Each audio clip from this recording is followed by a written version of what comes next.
Hello, sound? Ah, yep, there we are. Okay. Turn it down just a little bit so I don't peak. All right, cool. All right. Sending data online. Cool. Well, welcome back to the stream, everybody.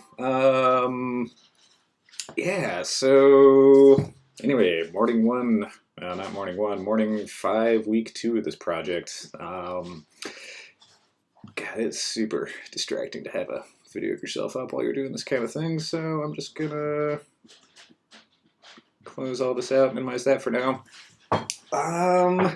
Yeah, so we're making some good progress. I'm feeling good about this thing.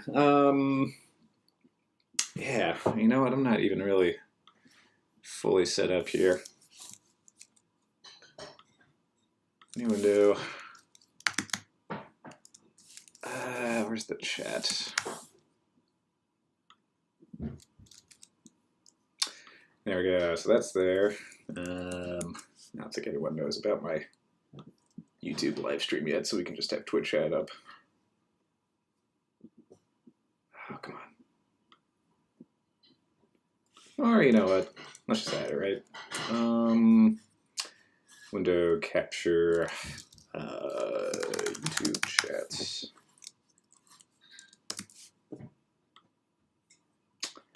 It's going to be youtube.com, right? This one? Yes. Cool. So now we got YouTube chat and we got Twitch chat. Can anybody read these? If I do that, then expand it. Yep, okay. Shrink. Expand. All right, cool. Things which would be better to do off the stream, but hey, it's all right. All right, cool. So anyway, week 2 of this thing. Yeah, so how about we get the server started up and we can demonstrate the progress we've made so far. Thank you for the tips. Yeah, geez, we need to God. So we got a database now. We need to start up our database. 2004. Now, oh boy. So we'll start up our front-end server. Oh. Nah, that folder. Need to set this thing up. So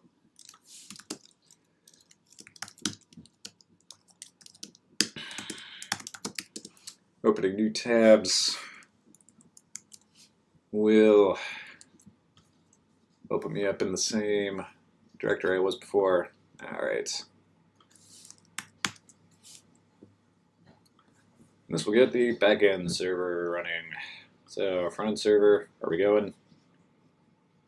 Yeah, protrusion. How about we open that up while we're waiting? Oh, don't even need to do that. It's already open. Man, it's amazing how much faster this thing is than Webpack.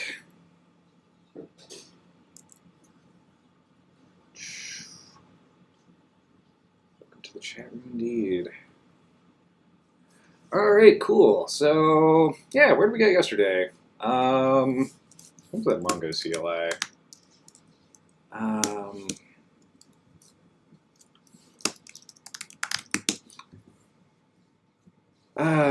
Date modify. That was I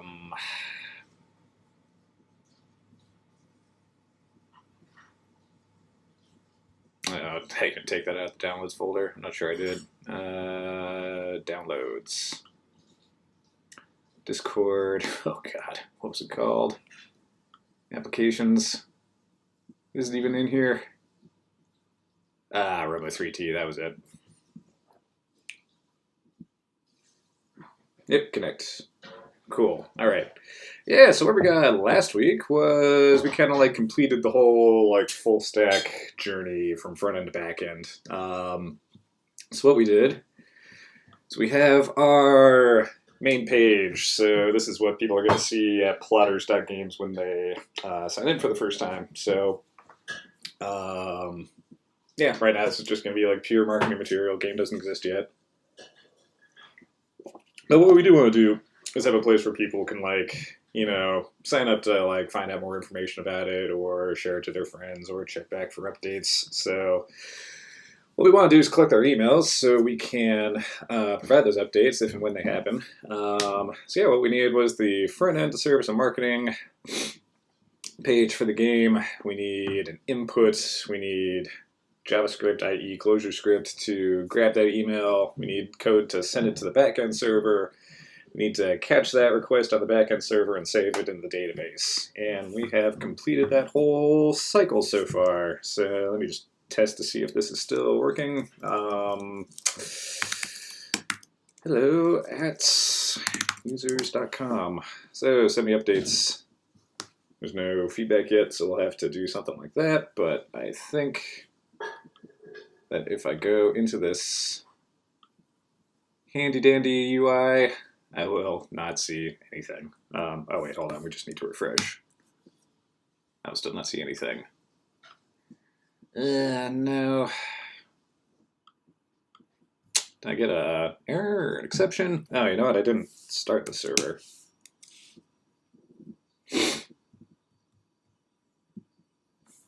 Cool, now it's actually running, so if I do this, I think this will work now. So send me updates, please.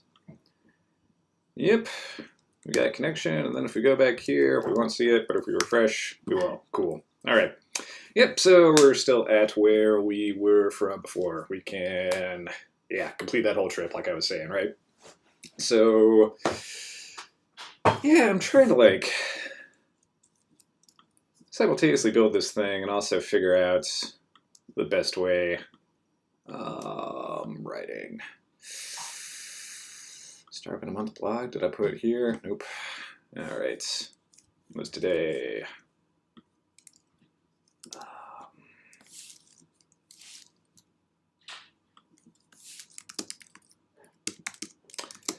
10 writing. 10.04. Touch. 2021. 111 stream notes.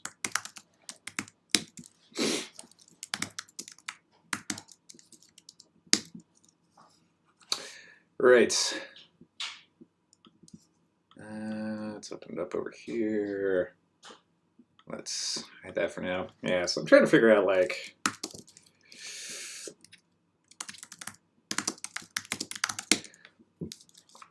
the best way to do this stuff. So I could like build the whole thing on the stream, but I'm trying to figure out like what is going to be like good, interesting content to have on the stream, because kind of the loose, fuzzy idea I had for this whole thing when I started was like, okay, I'm going to have this startup. I'm going to like literally build the whole thing on the stream, and you're going to see it like every step of the way, like step for step, front to back. And I think that's like pretty cool for an idea, but I'm online. Thank you, YouTube. But it comes with some like difficult aspects.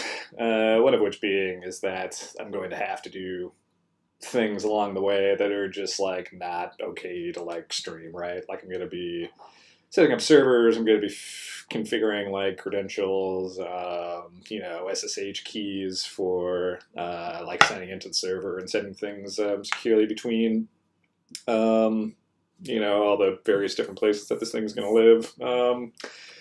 Probably going to be setting up like SSL certificates. You don't want to be like streaming out your SSL certificates information like online, because that's like obviously stuff that people could use to take advantage of you and do all kinds of like nasty things that you don't want. So there's like things that I can't show.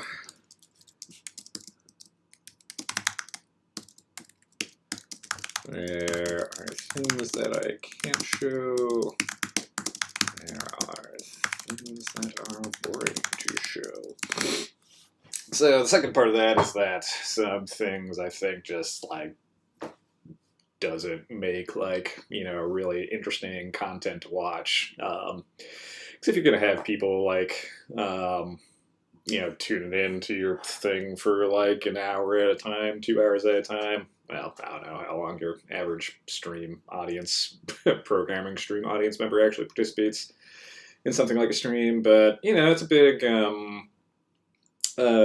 time commitment, obviously, and so you want to be like presenting something that's like gonna keep people like interested for that time period. So things like stream promotion, writing emails, social media stuff, things of that nature. I'm just gonna guess that's like a little less interesting for like the audience I'm going for, which is probably programmers, like probably tech-oriented people, since I'm going to be spending so long like working on the tech aspects of these things, since this is like a tech startup after all. So I think focusing on the programming content is going to be a better method to go about.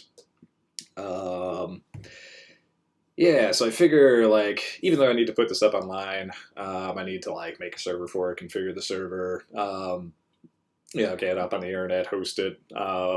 This is probably like a little less interesting than what I could be doing on the stream, which is like actually building the game. So I think this morning I'm gonna like actually sit down, build the game, start with the game logic, get the WebSocket server set up, get some connections, get some clients connected to the host, and like actually start building the game for real. So I'll do that in the morning, and then in the afternoon I'll do what I said I was going to do at the end of the previous stream, which is like actually put this thing online, so we can start, creating an online presence for it. So that'll be the plan for today, and we'll see if I stick with it. More news. We have a YouTube channel. So we're actually streaming on YouTube right now. And if you go, you can see a back catalog of all of the first, but I am online. Well, maybe it's not actually working yet. But I did get the notifications. Maybe YouTube just won't show me my own stream. Yeah, that doesn't make sense, but I'll find out later anyway. So anyway, you can go here. You can see most of like the previous streams. I'll get them up online eventually, and then everything going forward will be available on YouTube and up there for a long time for people to reference after the fact. So that's real cool. All right, plan for the morning. So start on game logic itself. What's involved with this? Boy, we could take like a lot of approaches to this, but I think the most fruitful would be to get a React reagent front end going. Let's see. WebSockets server. Connect React clients to WebSockets server. Send some simple messages, data back and forth. Right, so anyway, the front of this is going to be based in React. And you know what? Before I get too deep into this, let me let people know that this is going on so we can hopefully gin up an audience here. Let's see. Hey, everyone. We are streaming this week and getting into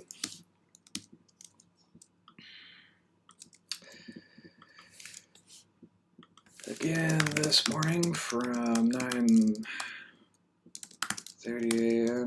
to about 12 o'clock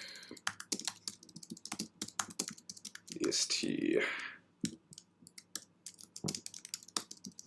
Last week was a lot of setup stuff. This week we'll be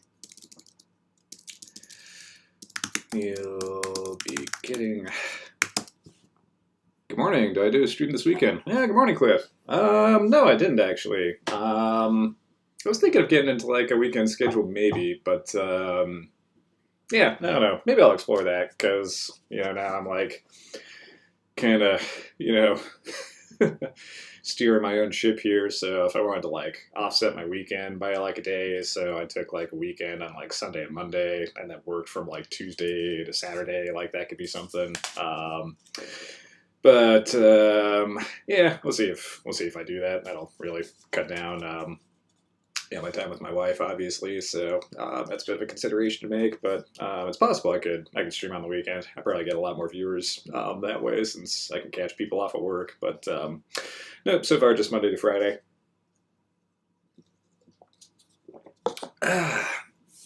Hey, you've been a dutiful audience member though. I really appreciate you showing up. Yeah, it's fun to have you around. All right, but we were getting into some stream announcements, so we can hopefully get some friends in the chat there with you, Cliff. G closure for real and programming the client server and game logic for the Plotters game. Join me. I'd be glad to have you for the ride. All right, cool. So I'll post that in Slack. Let's see. I said last week that I wanted to post in news and articles since it seemed to be received well there, but I didn't want to do it too much. So I think I'll try like posting here on Mondays just so I'm not like totally spamming these people. And you can post this in a separate window so I don't post something I don't intend to post. All right. Hey, everyone. It's now week 2 of the startup in a month project. A year long project where I'll be making 12 startups from start to finish in 12 months.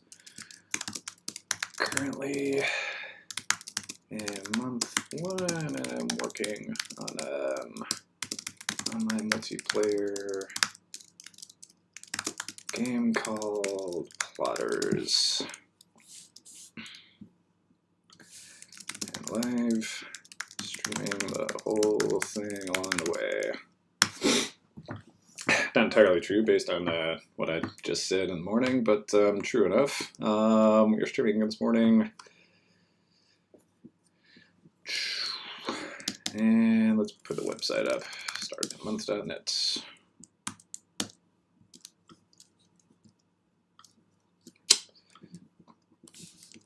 You can also learn more about the project on the project blog. All right, cool.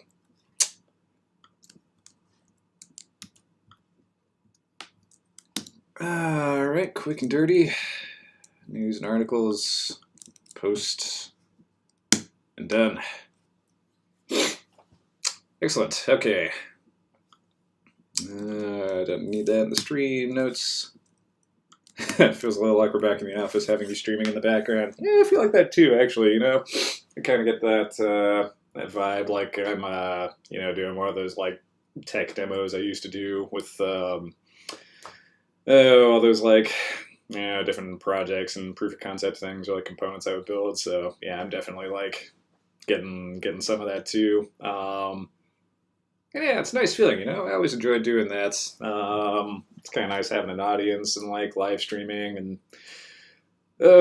coding live and kind of running into walls and solving problems on the spot. So yeah, no, I really enjoy that. It gives me like a flavor of what it was like at E-Trade when we were all still in the office. Yeah, cool.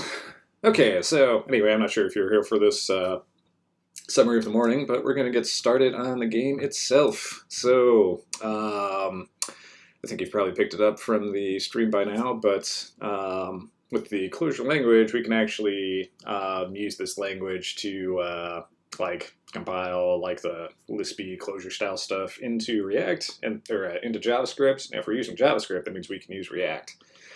And if you want to use React with this language, there's like a few different libraries,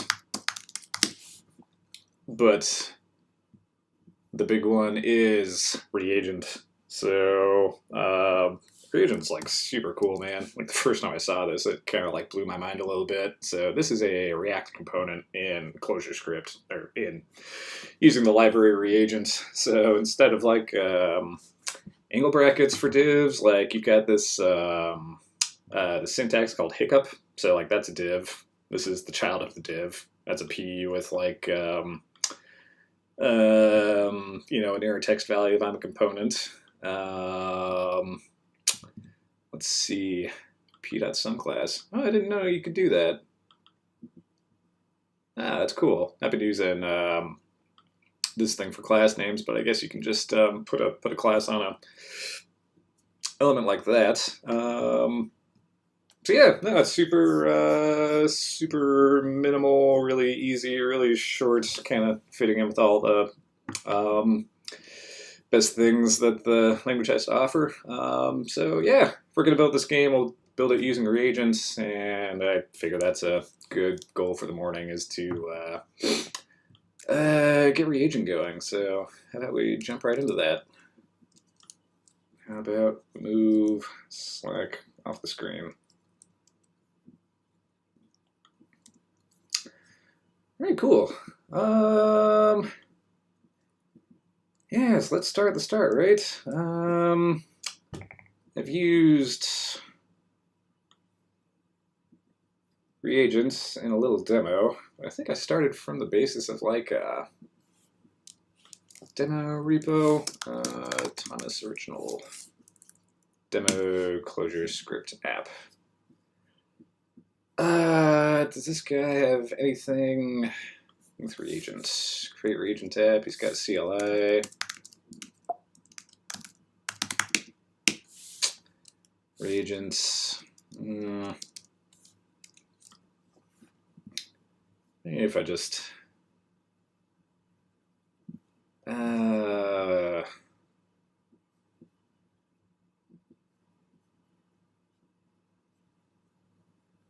oh, you know, he had a blog post saying set up a reagent. Set up a reagent project from scratch between two parens. Here we go. Was this it? That's a ClojureScript app. I'm not sure if that'll have reagents.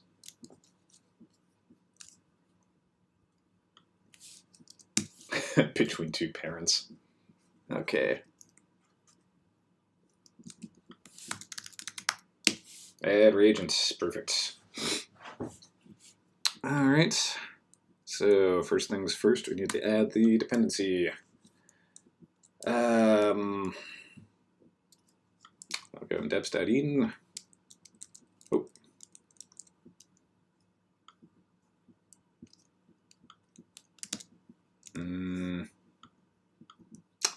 No, it never has the right syntax. GitHub. Is it always clojars?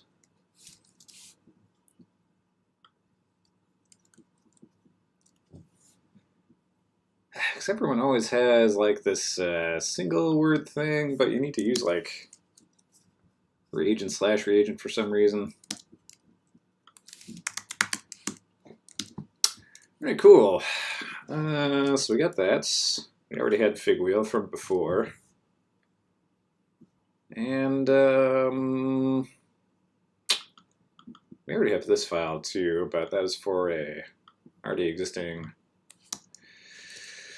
JavaScript file, which I think I want to keep as like this. Oh, you know what? I already moved on from my morning summary, haven't I? Let's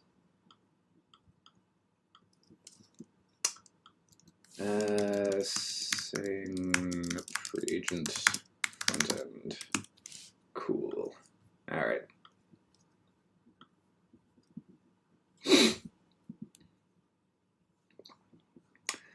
Okay. Yeah, so I think I want to keep this as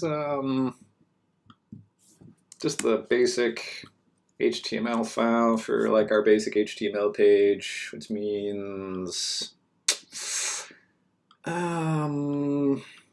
yeah, I guess we can just make like a new folder for the React app. What do I call this? App front end, maybe just front end. And then core.cljs sounds good to me.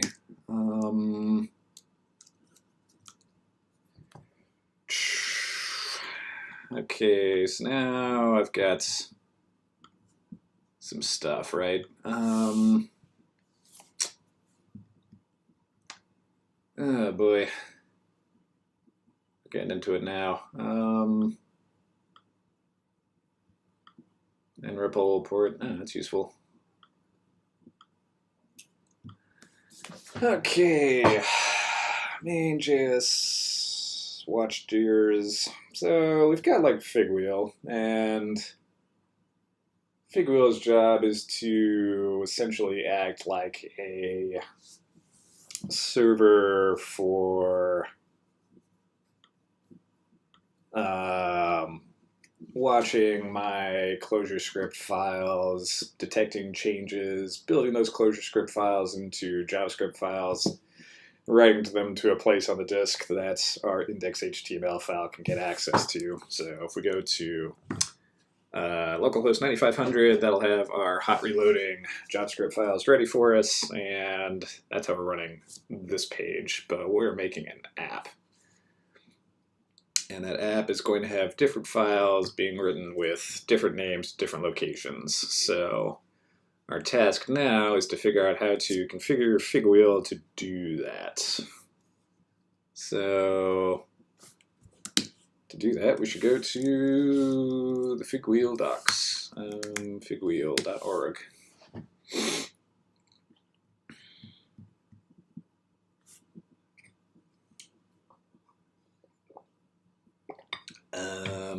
Documentation, configuration rather. Okay, so we can specify multiple watch directories, so that's a good place to start. Source, closure scripts, no comma, source front end. So we can tell it to look at our new code.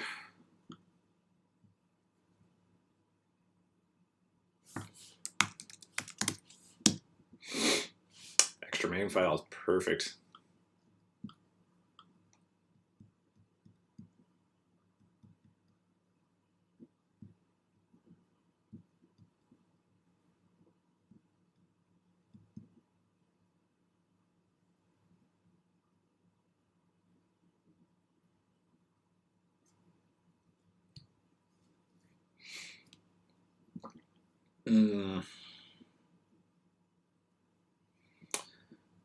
Man, it's a big section though.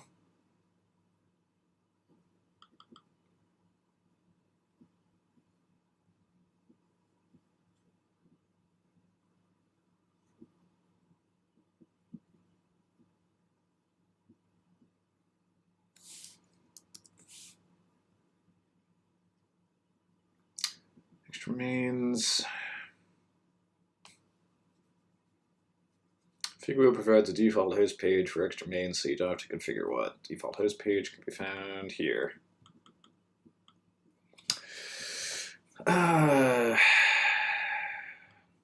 Figwheel, extra main, tests.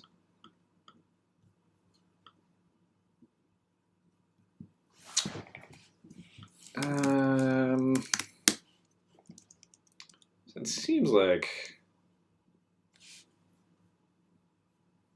more or less what I want. Extra means output 2.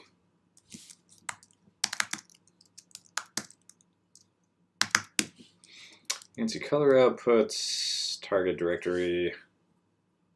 That's something we have specified, right? No, hold on.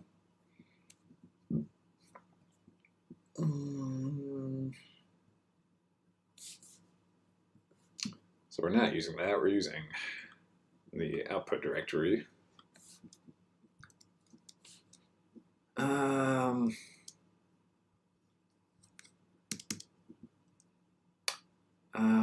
Output to extra main files.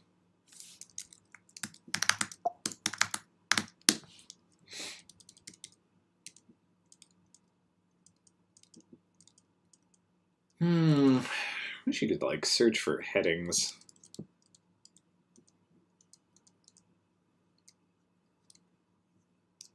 So I'm just finding like every match. It's kind of weird. I'm not seeing like output 2 show up. Oh, you know what? This is my dev closure script, Eden. This is not my figwheel main. Okay. But, oh, you know, I was... Match directories, source, plotters, front end. Okay, so let's...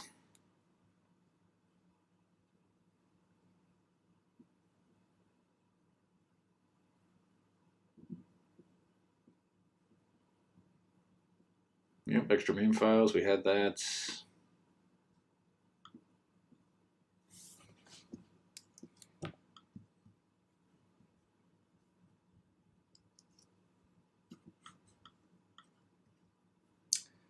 Dev main test.js.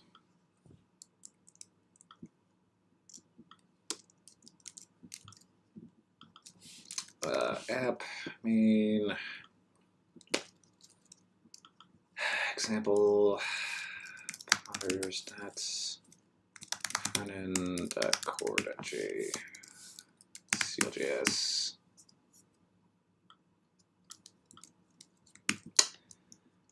All right, I think that's it.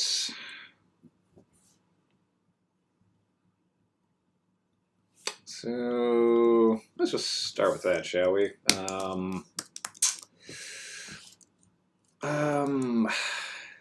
But it's not just core, it's plotters.frontend.core.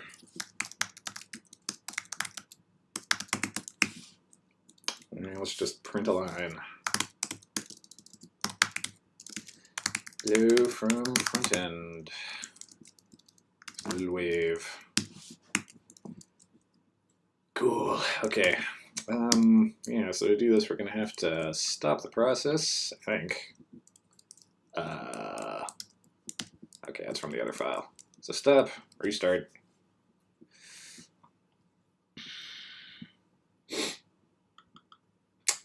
It'll give me a message when I do something.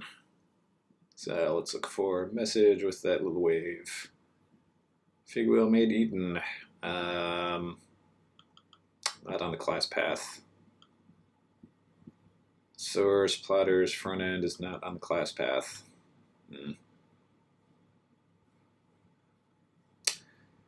Well, this is something I see.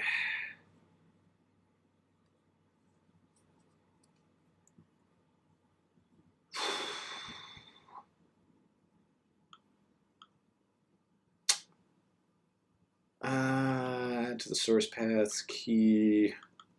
Your dips.eden file, ensure source plotters front end is in your paths. Dips.eden. Paths, source. But it is though. Source. That's not even the right path. Source plotters. Source plotters. Did I spell it right? I did.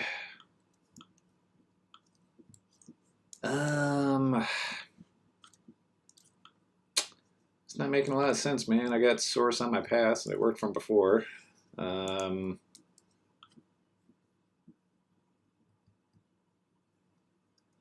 I've never had paths on this file, but I suppose it couldn't hurt.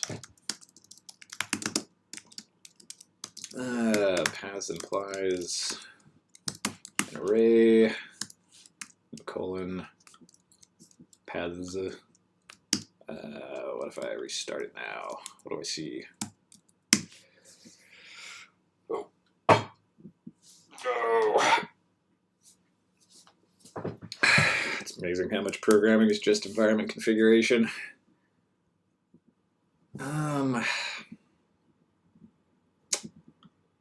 Thank you, Figwheel. That won't be necessary right now.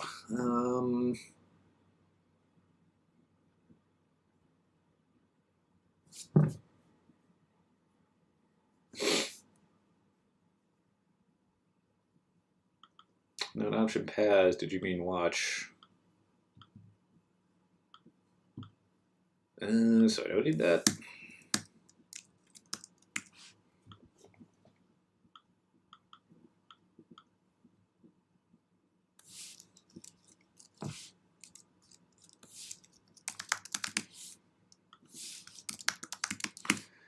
I want to know is how that worked at all, because there's an intermediary directory between source and CLJS and source and front end. Launch directories, plotters front end core.cljs.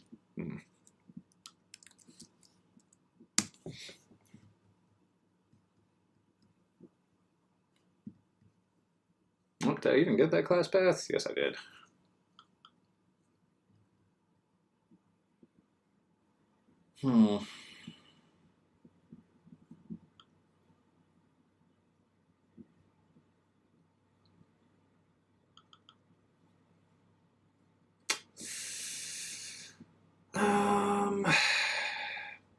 But it's only a warning, right?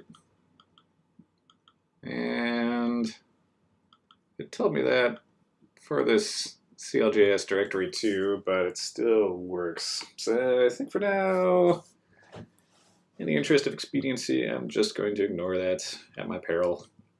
Okay, but now I need to see if it's like building to the right place. Targets, dev main JS, dev main.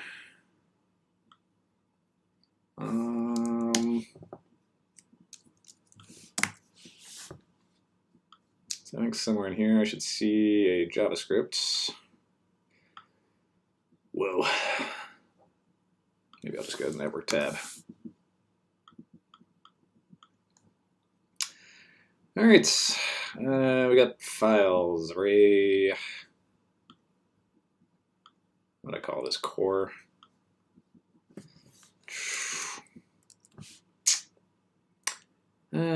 Console context coordinates core JS. Okay.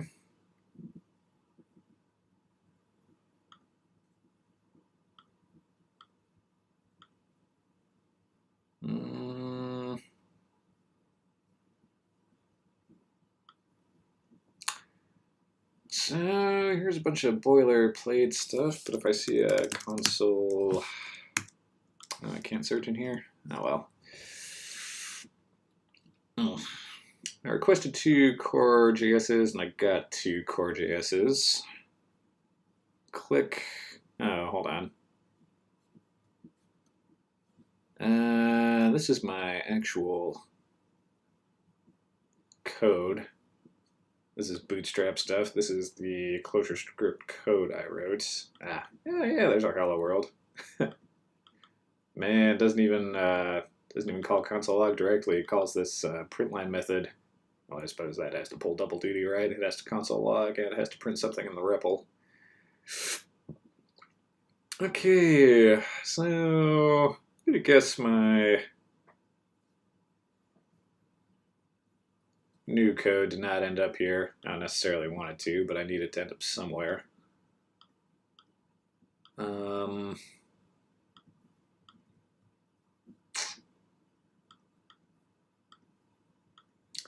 Output directory, resources public, main.js. So now I need to figure out how to output multiple files to multiple places. Closure script outputs to.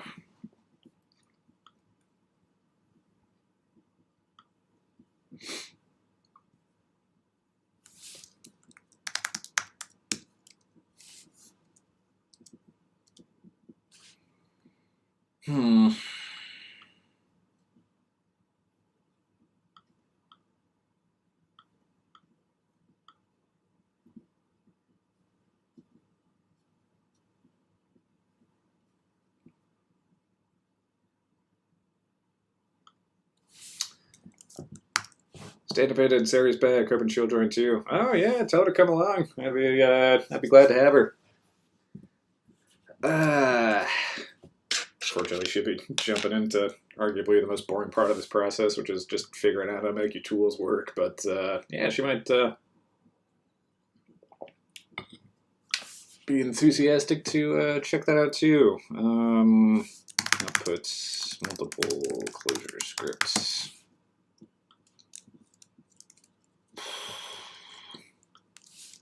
Files.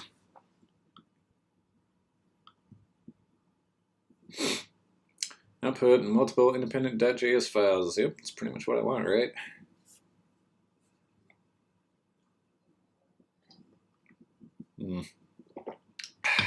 Multiple specs.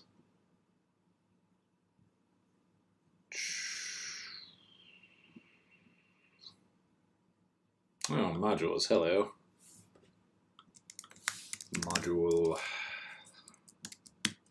Modules. Google Closure modules.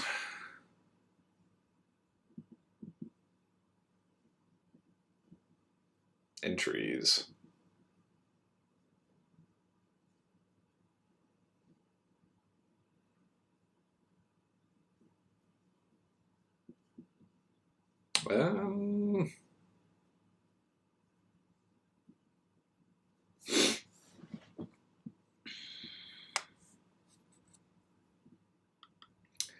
Modules supplies replace the single output to. Module needs a name, an individual output to file path. Entries, a set of namespaces, and depends on a set of modules on which the module depends.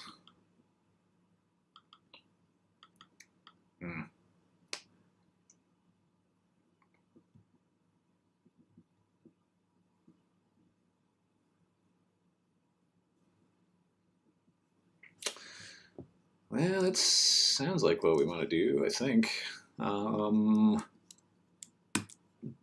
Modules.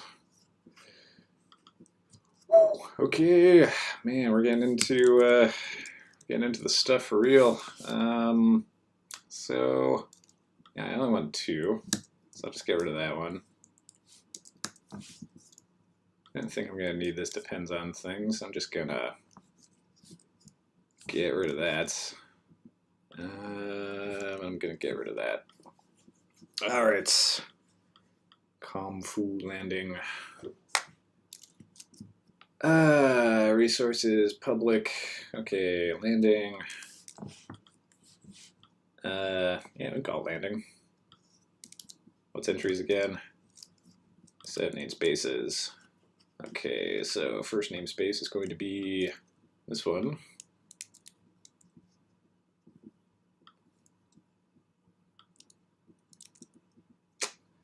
And then the second one is going to be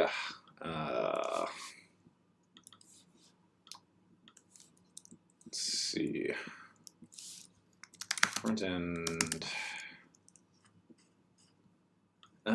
plotters dots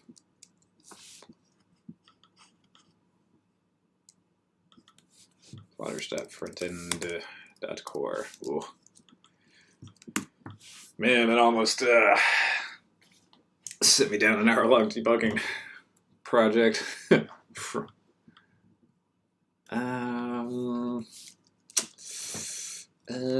we'll call this front end. Okay, we'll call this front end. Okay, so we got the landing page, and we got the front end. How about we format? Nice, okay.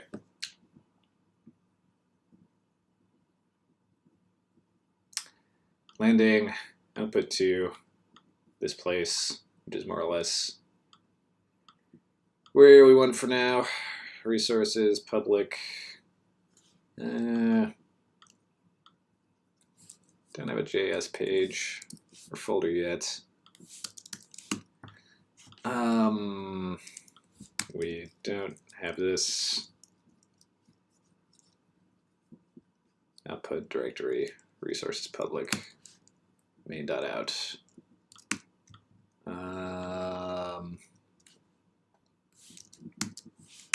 I think that's it. Modules, I suspect I have this formatted improperly. Indeed I did. Okay, that's looking better. Yeah, let's not get too far ahead of ourselves here and just try that.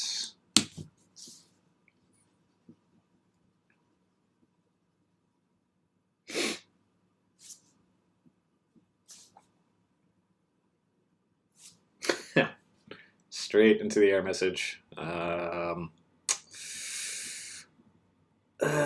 So we got those warnings. We have a null pointer exception.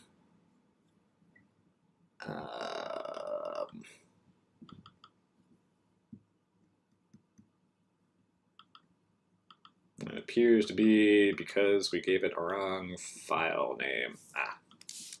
Output 2.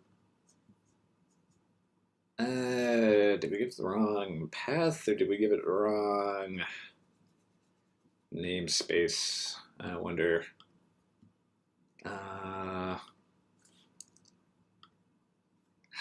Pain.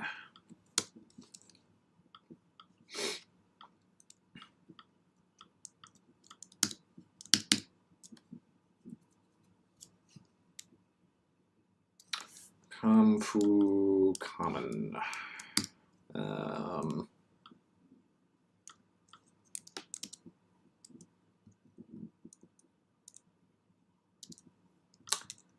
Yeah, I don't think I gave it anything too out of the ordinary, did I?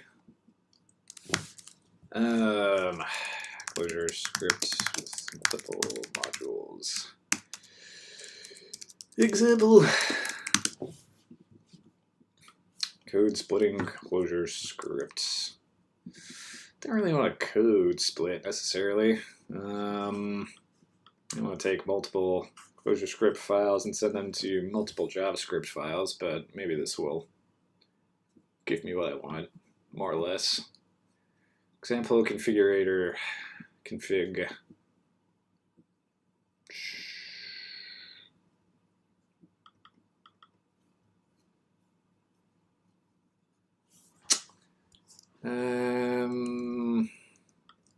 All code used in the demo app is here.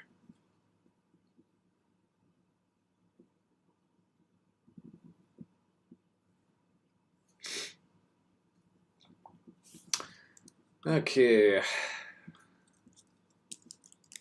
So this uses yet another JavaScript tool called Shadow CLJS. This is not what I'm using, so this might not be so relevant for me, right? So I'm using the CLJS.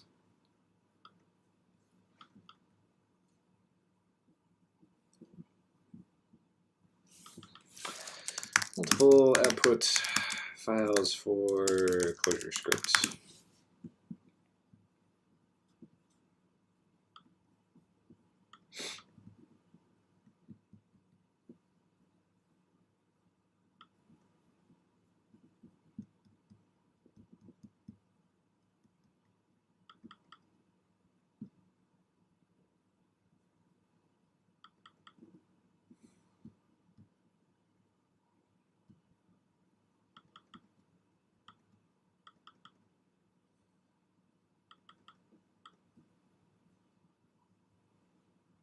Yep, I was just there.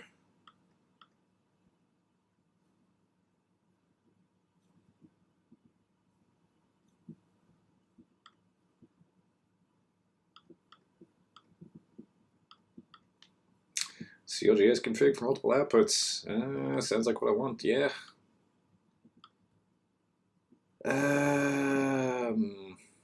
CLJS config, so that means the CLJS tool, yeah. Builds.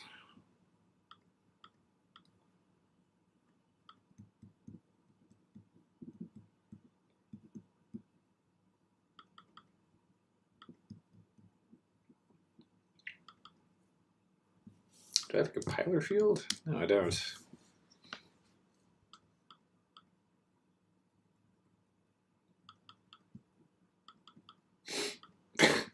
Those question marks are making me nervous.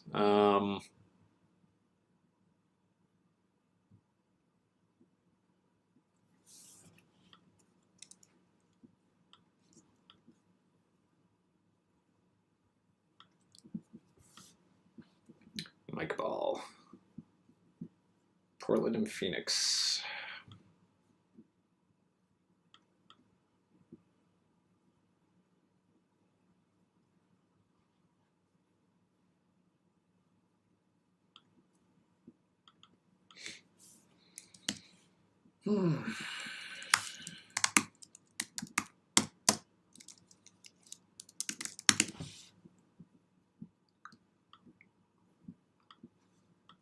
CLJS.Eden.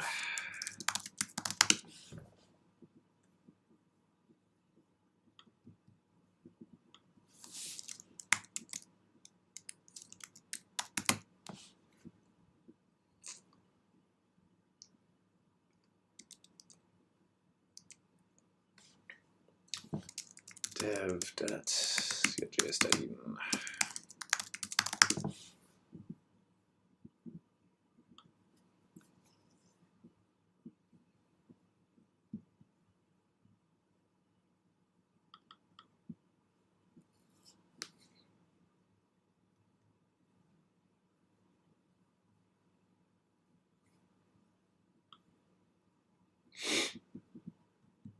Build file.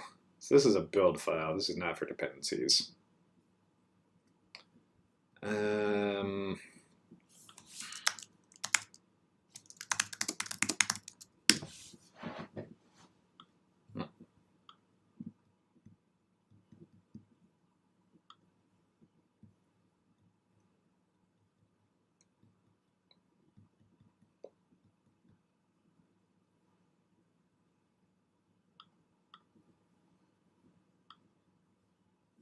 Okay, compiler options. So this is just like basic ClojureScript stuff. This is not Figwheel specific. And what I wanted to do was cross-reference something like this with this file. So I'm not totally sure that this is going to give me what I want. There's that. There's this. Okay. Let's check to see if this has a compiler. Compiler stats. Okay, so I already think this is not what I want. Source. Comment options. Yes, this is unfortunately not something I can use. Okay. Oh boy, what even took us to this point?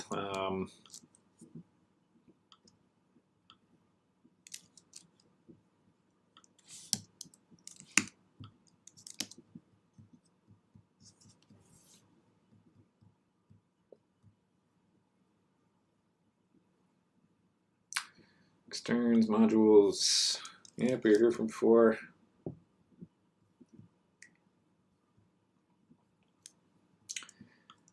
Yeah, something I would frequently do is have a sandbox project where I've got like a much simpler like proof of concept thing. don't even know if you can do comments in these config files. I suspect you could, but let's just delete those to make sure we're not making some especially silly mistakes.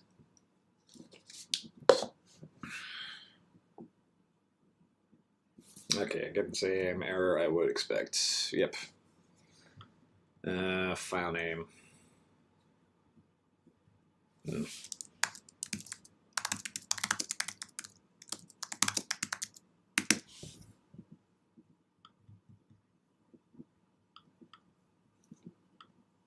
Guides, JavaScript modules. And this is like, honest to God, like ES6 modules. So not what I want. I want to output multiple JavaScript files. I don't want to get into JavaScript and modules option.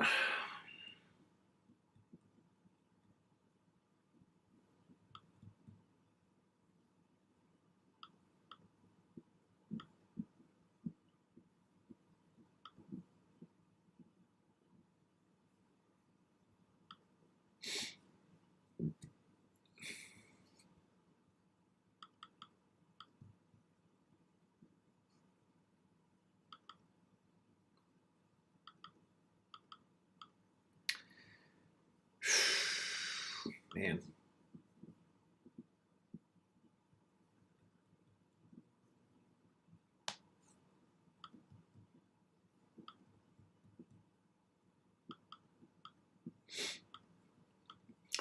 Yeah, I think it's going to be my option here.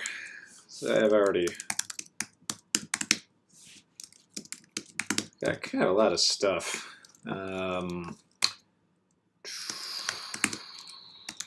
All right, so make dear 20.06 sandbox. Nope, I've already got one, don't I?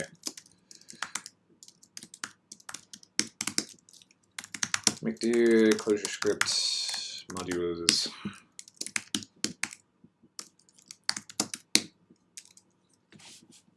All right, so we want to copy a couple files over. We want this. Slow, slow, slow, slow. Slow down, man. It's too early to get so...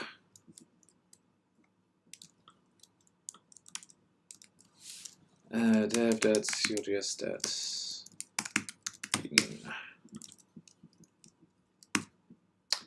All right, so we got that. I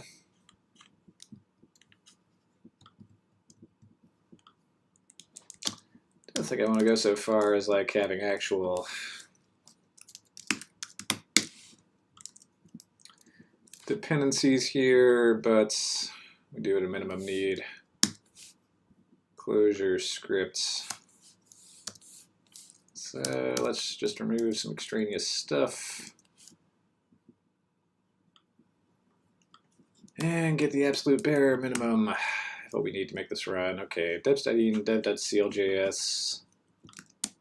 Gonna need fig wheel.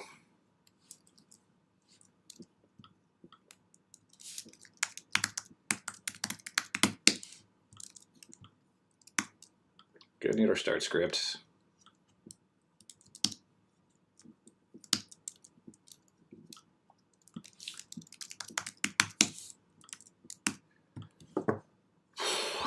Closure -m figwame b dev r. Yep. Okay. Then resources public. Oop. Public. Right. Okay. Do we need anything else from here? This is all automatically generated stuff. And we need a source file. Source. We need 2 folders with 2 namespaces. Sandbox. We need CLJS folder, sandbox, Need front end folder. Here we need a core.cljs, and here we need a core.cljs. This is sandbox.frontend. Sandbox.cljs. Cool, so print line, hello from sandbox. Print line, hello from frontend. You could sure use better names than that, but this will be okay for now. Okay. Could we just cd into this folder and like run it from here? Let's give it a shot.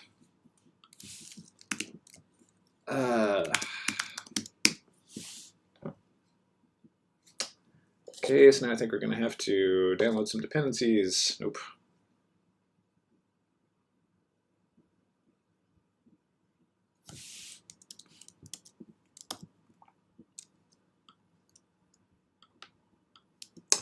Probably had to have this.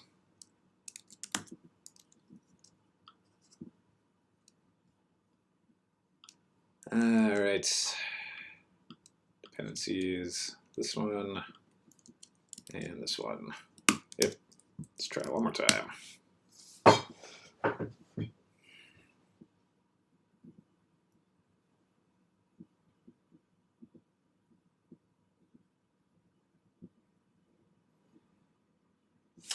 Two errors. Directory exists. Sure doesn't. Okay. That's useful information. If we had really, truly borked at least our watch deers, then Figwheel will let us know about it. Okay, sandbox. Extra main files.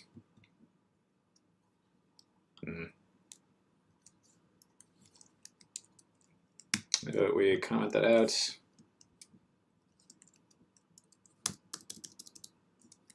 At that point, we'll also know if we can put comments in these configuration files.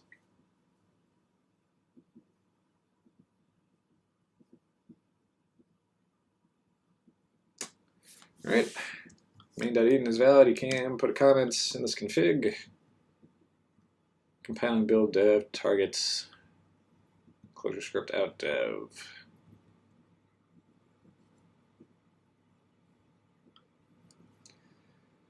Great. Did it really do that? I didn't think it did. Target. Here we go. Dev comment out.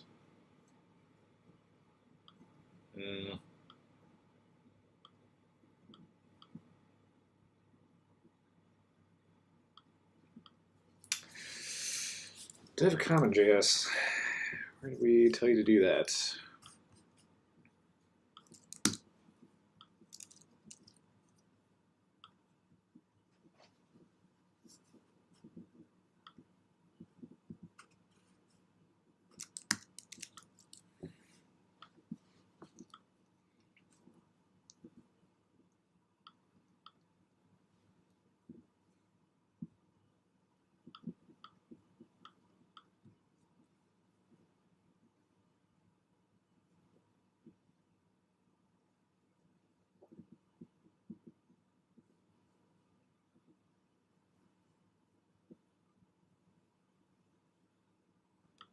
Underscore is very important.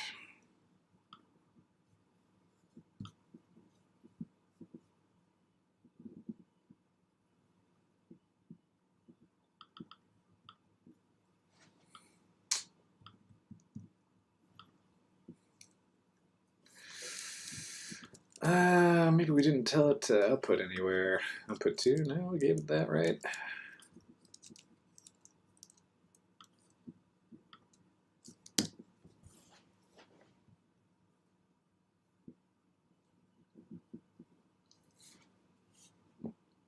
Function invoke direct. Elide asserts. Such a vocabulary with these documentation pages.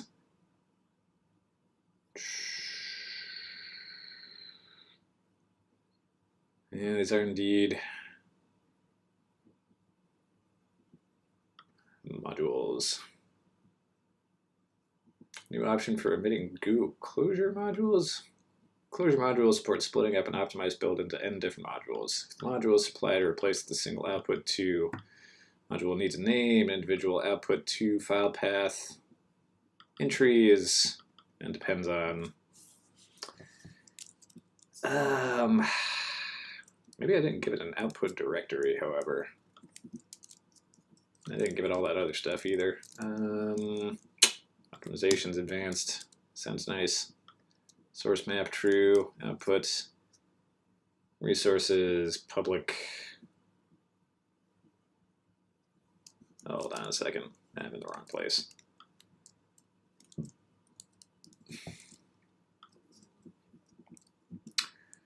All right.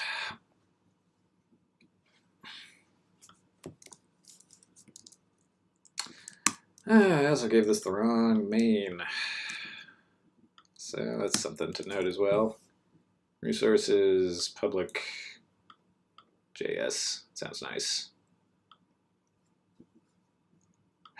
Resources, public, JS landing, JS front end. Let's put that back.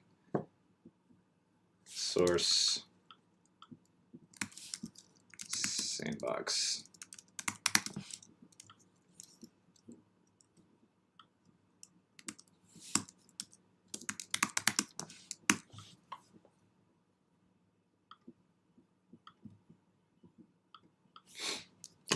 So, get too far ahead of ourselves. Let's try this.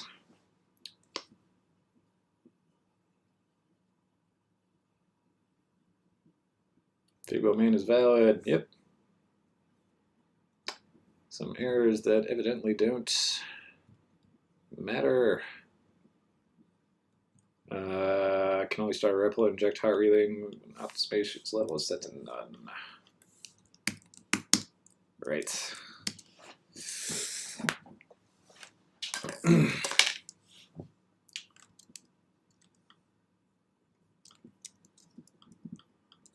Still didn't happen anything.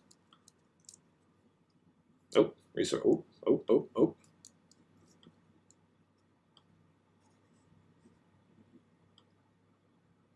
Sandbox. Oh, I think we did it.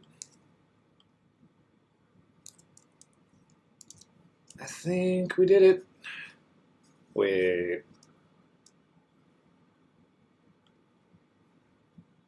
No, we did it. Nice. Excellent. All right.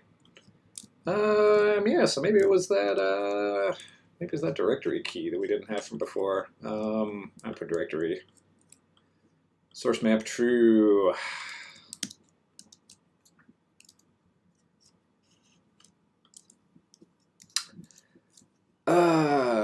Yep. All right.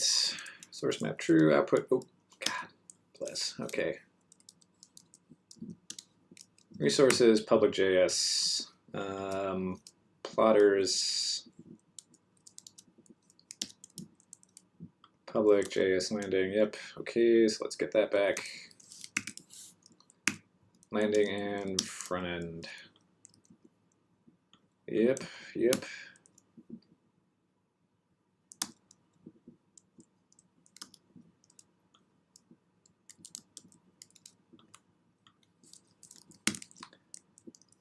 Not sure.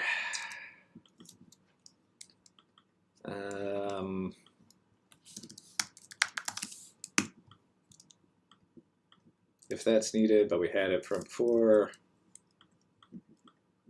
Launch directories, yeah. So let's try it over here now. Okay.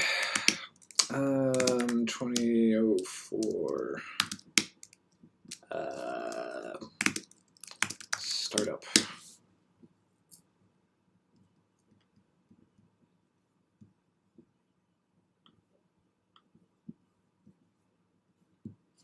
go in here and yeah, let's see what we end up with.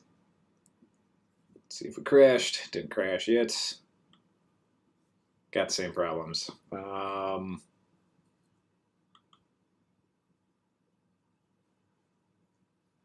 What the hell? We got the same problems. Same error messages before. We got the same warnings. Our config is okay. Is our project structure different? Resources, public. I don't think it cares that there isn't a JS file because it made one for us before. So what is not right here? Maybe it was something in my code. Core, plotters, CLJS core, that's fine. Plotters.frontend.core, that's okay. Frontend.core. Okay, so that's all right. Never requiring these anywhere.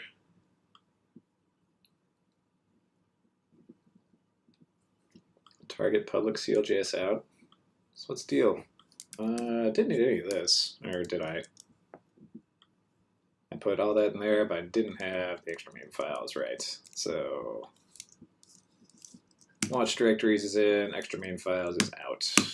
Source plotters front end. Yep, okay, one more time.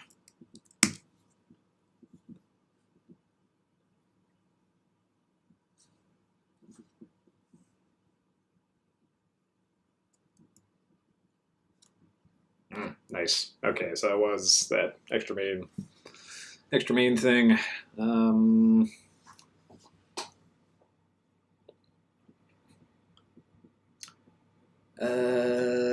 Cool. So we can get that back. Main.js. We have CLJS and front end. Excellent. Okay, so now we can get on to making the React app. Awesome.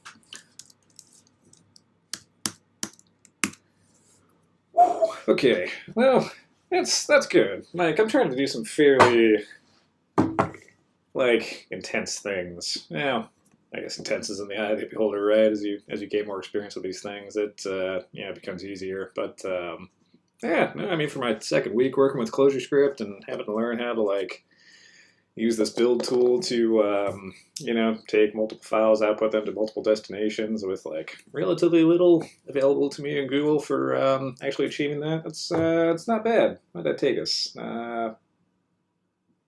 Half hour, 45 minutes, something like that. Sure, it took longer actually, but at any rate, we got this. We got this good. No, we started streaming at 10:30 and started, or 9:30 and started working in earnest around like 9:45. So it might just take us an hour altogether. That's not so bad.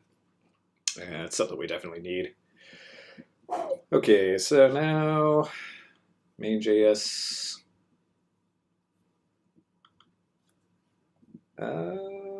Plotters, ClojureScript core.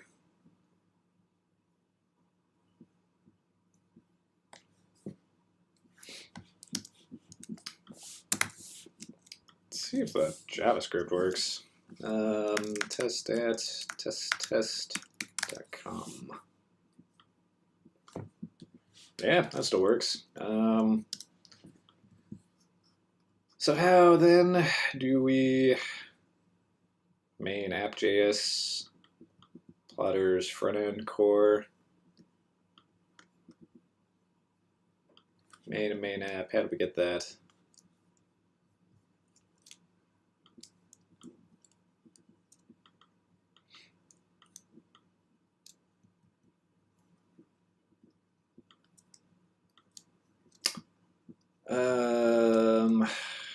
What main app?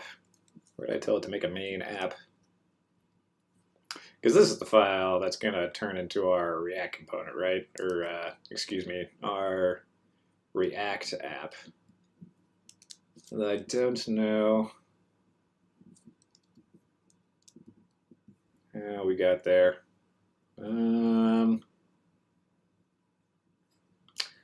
Well, let's not question it too much, lest we get too deep into the madness here. We got to work, and that's okay. All right. Still working on step one, aren't we? Okay, so let's find a subcategory of this this task to check off. Configure closure script fig wheel for building multiple JS files. One for React, one for landing page.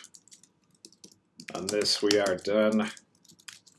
And we got a thumbs up, and we got our fist bump. All right, cool. Very good. It's amazing how one task turns into 7 when you're working on this kind of stuff. All right. Yeah, so our next step should be get a Hello World React example up. All right. Still working on the region front end, right? So let's get back to the task. Yeah, so what we want is like resources, public, and now we got some like organizational stuff to figure out. Resources, public, app. Yeah, not that great.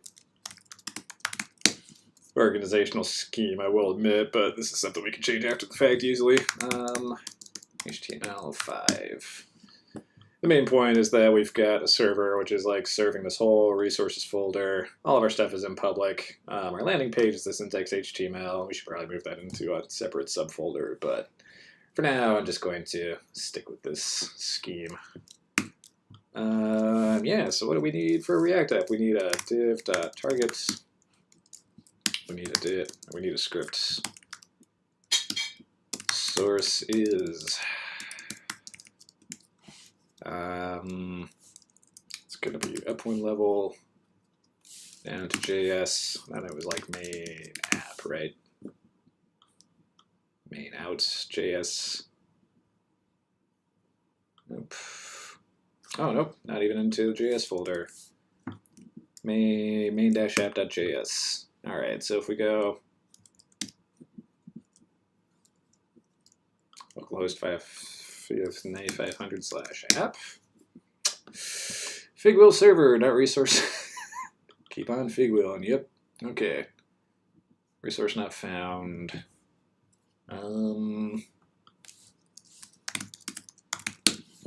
There we are.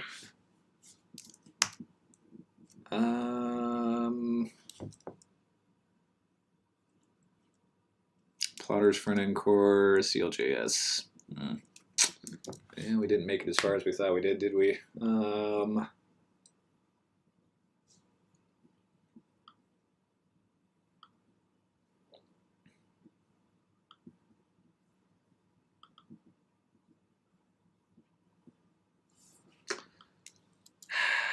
Test.js. Source. Front end. I love from front end.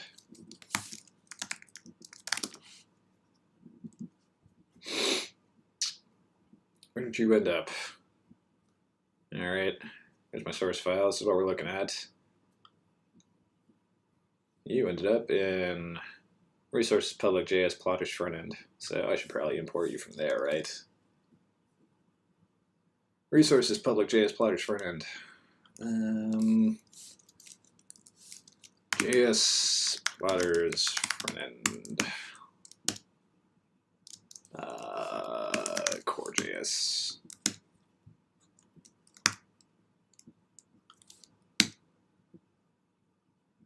Goog is not defined.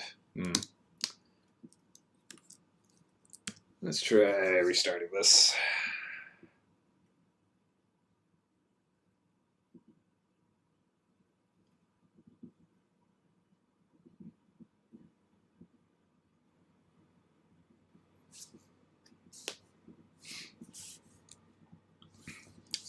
/app.text.html. Nothing on the screen, but that's okay. But Google is still not defined.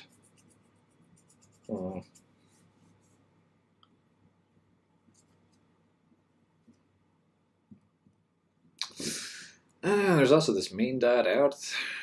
There's another likely candidate. Core.js. Yeah, let's try that one.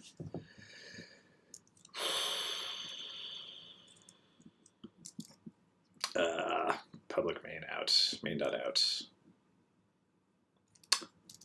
Okay, up one, main.out. Main.out, plotters front end, core.js. Yep, okay.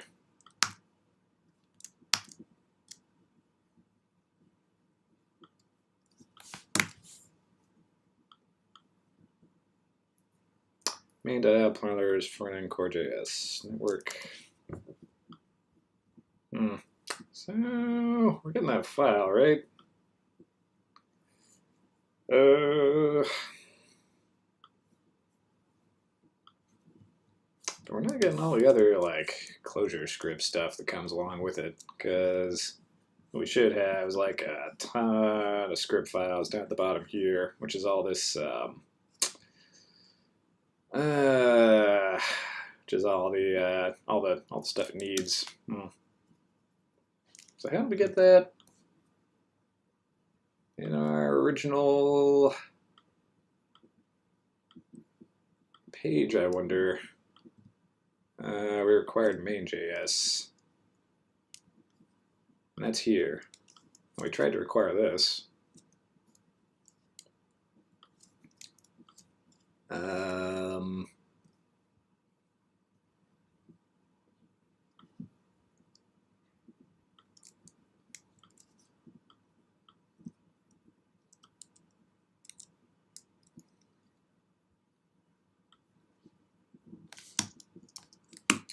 So require that JavaScript file, which will write all the other scripts to the page.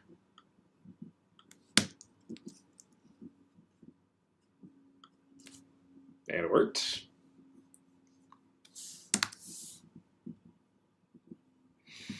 Could not find plotters front end core CLJS.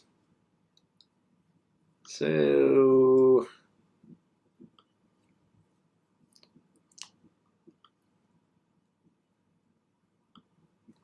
plotters.cljs.core. So I think I gave it a wrong path.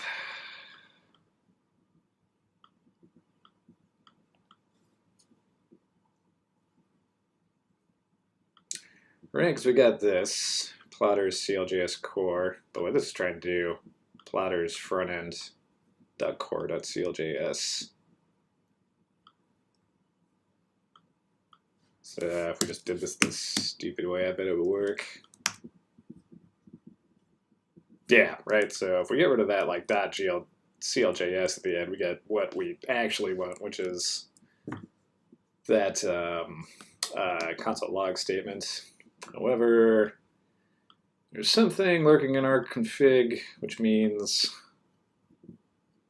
that the tool is giving us the wrong name when we try to build these files. So it's not going to be in here. Watch directories, entries, output to. Very strange that plotters, CLJS core. Strange indeed that this is not seeming to play into the equation at all, or these actual file names.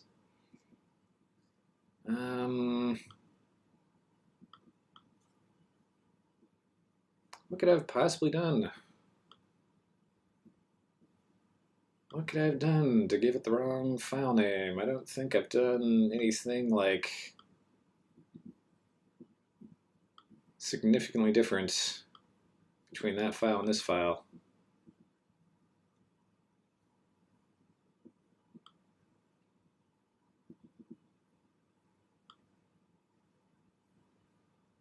So that's where like front end and app end up, right? Don't think anything I need is going to be in there. Why did you? Why'd you do that? Oh.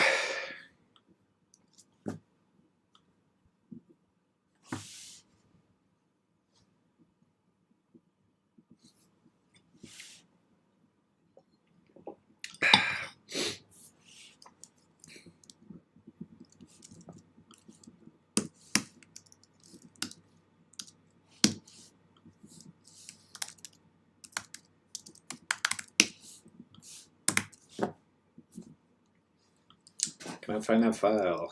Yep. How are you getting that? .cljs. Okay, what could it possibly be? We got 2 folders, 2 files named the same. Namespace plotters.cljs.core. That describes the folder path to get this file. Plotters.frontend.core. No difference whatsoever. No code in here beyond an itty-bitty printline statement. Core CLJ does not come into the picture because it is not ClojureScript. Okay. So let's just remove this like source directory from the picture. Target public ClojureScript out. This will give us some good clues maybe, but the problem does not lie in there because it is built by the tool. Figwheel main.eden. I suspect the problem does not lie here.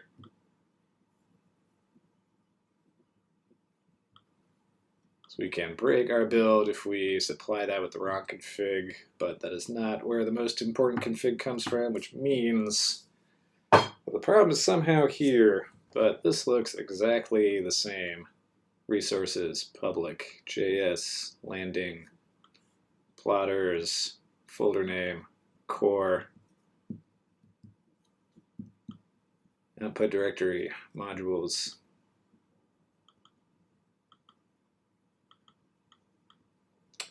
Launch directories. Man, how bizarre. This is such a weird problem, and I'd be very surprised if I could Google it, but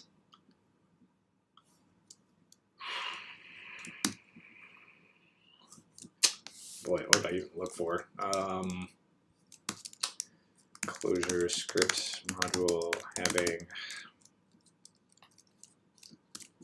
outputting with on path. Incorrect module URIs.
Module URIs.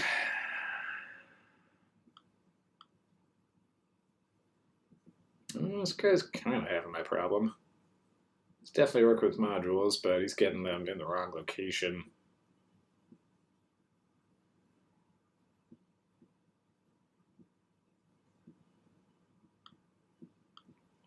Base.js and Depth.js wrong paths. Possibly. Let's enter the closure verse. Goog is not defined. Yeah, that's what I'm getting, right? Could not find goog.require. Module closure scripts. Goog's not defined. So it's not necessarily that it's not defined, it's that it can't. Closure script libraries.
Well, hitting some walls here, aren't I? Yeah, I'm hitting some walls which are going to be hard to overcome. And I'm hitting some walls which are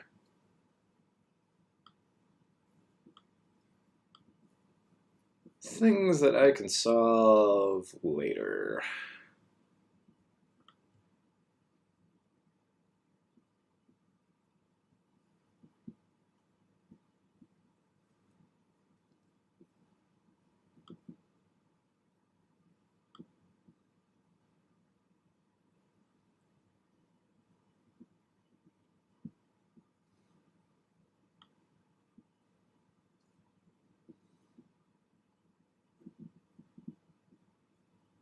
Yeah, I think I got this mostly correct except for just a couple things. So I think in the interest of expediency and just like getting things done this morning, I'm not going to mess around with that too much. All right.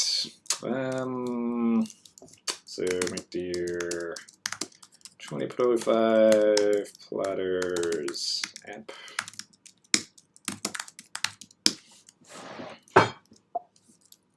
Oh, I already got 05, don't I?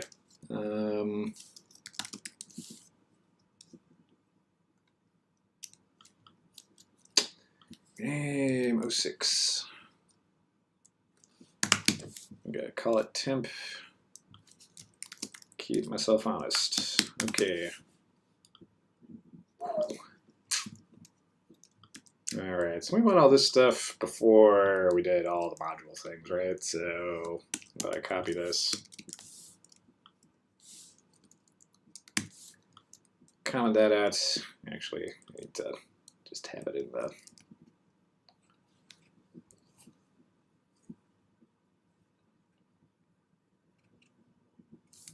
all right, so we got that. We can have that for next time once we get this thing figured out. Gonna need all this.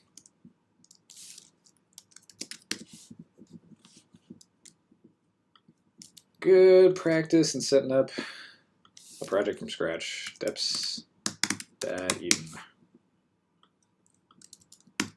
Okay.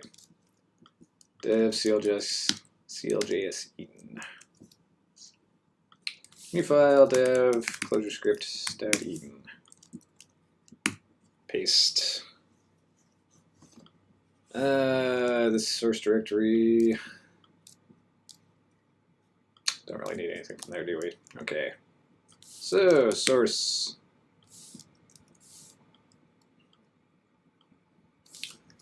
Flutters. Oh, I thought we had a app directory. Don't really need it in the sandbox, but we will eventually. Core.cljs. All right. We got that, and we need our fig wheel file. Fig wheel main. That's source plotters app.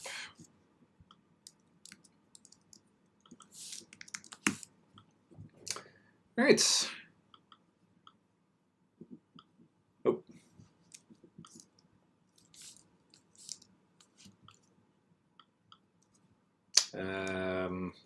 Delete.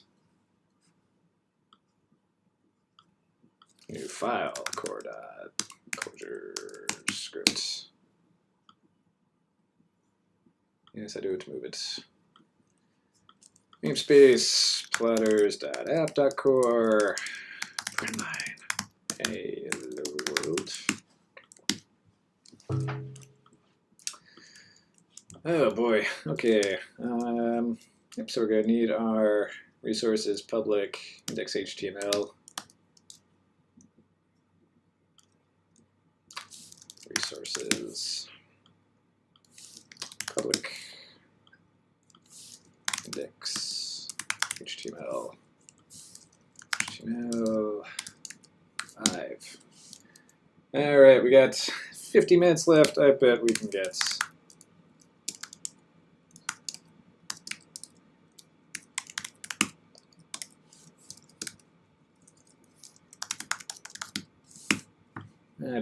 this done. All right.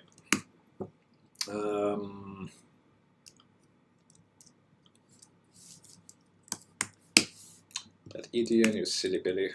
We need our startup script.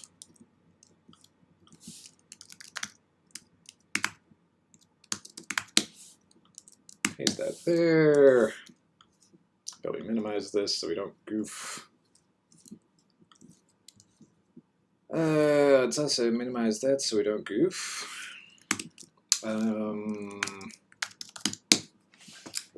Yeah, let's start up. Close all our old documents.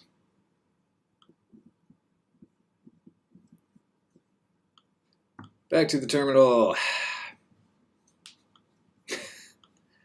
Same old errors, same as it ever was. Source plotters.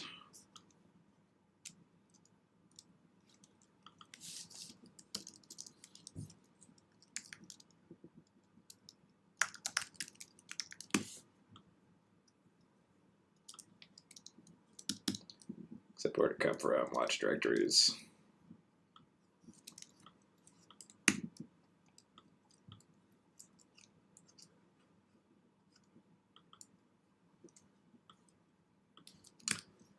Let's just comment that out for now. Need it later, but not right now. Okay.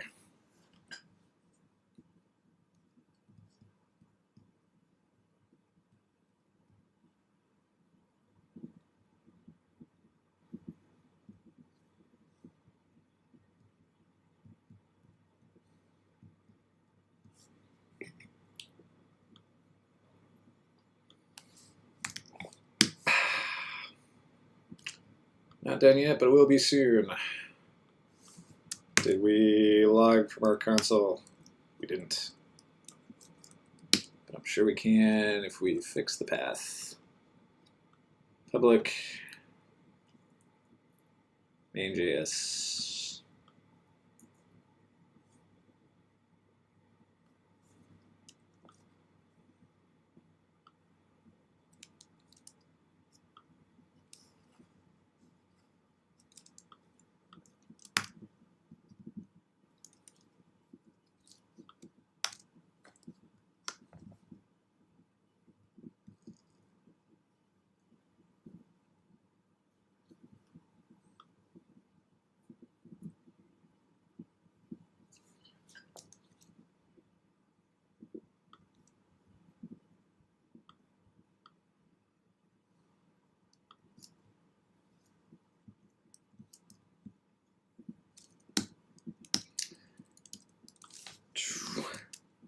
Inspector.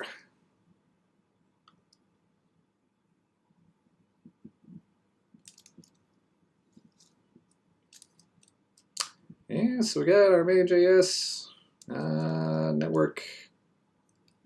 Does main.js have what we need?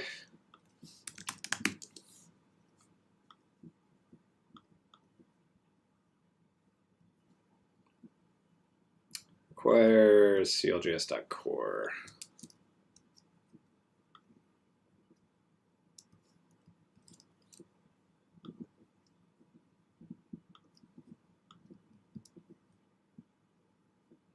Plotters app core.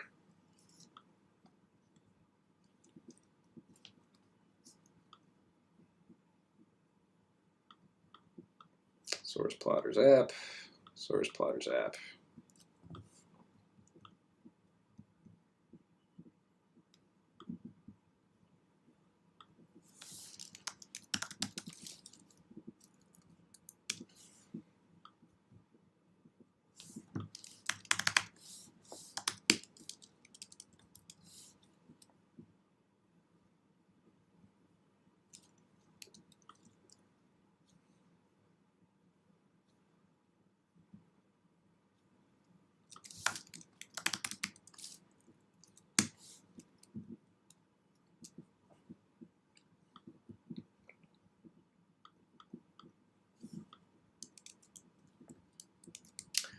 Alright, so we didn't give it a main. That's probably part of the problem.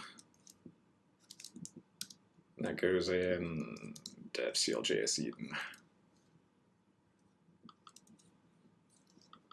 Plotters app.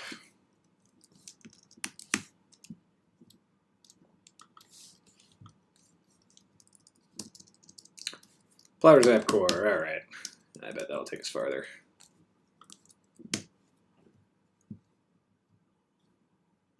Yeah, it may very well have been something that was messing us up before, right? But let's not get too ahead of ourselves.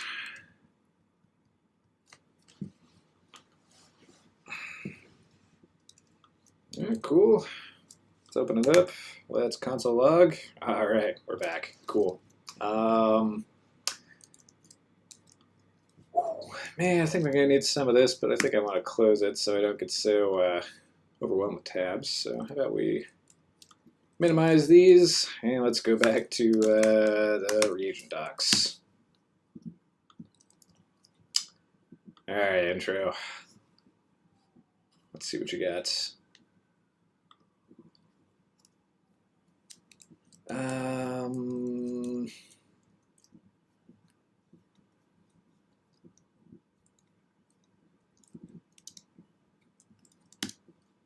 Yeah, that example repo I keep on coming back to over and over again.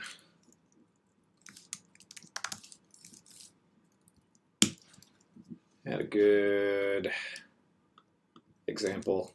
All right.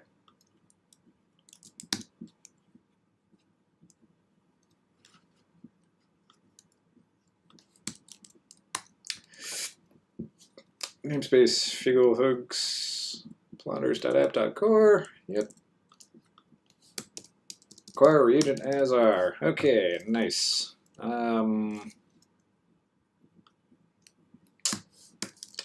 Plotters game. And need a different target div. Can be ID of root.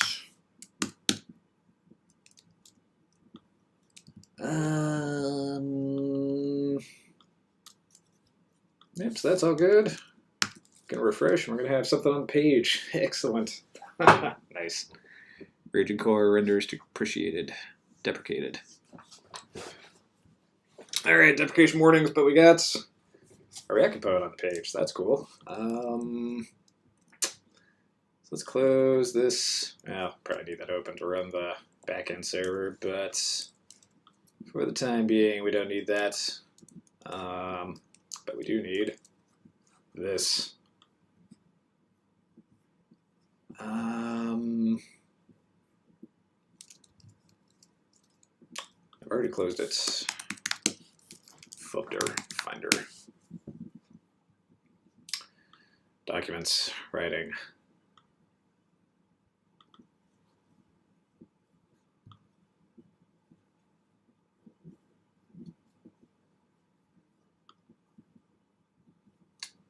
And it didn't open.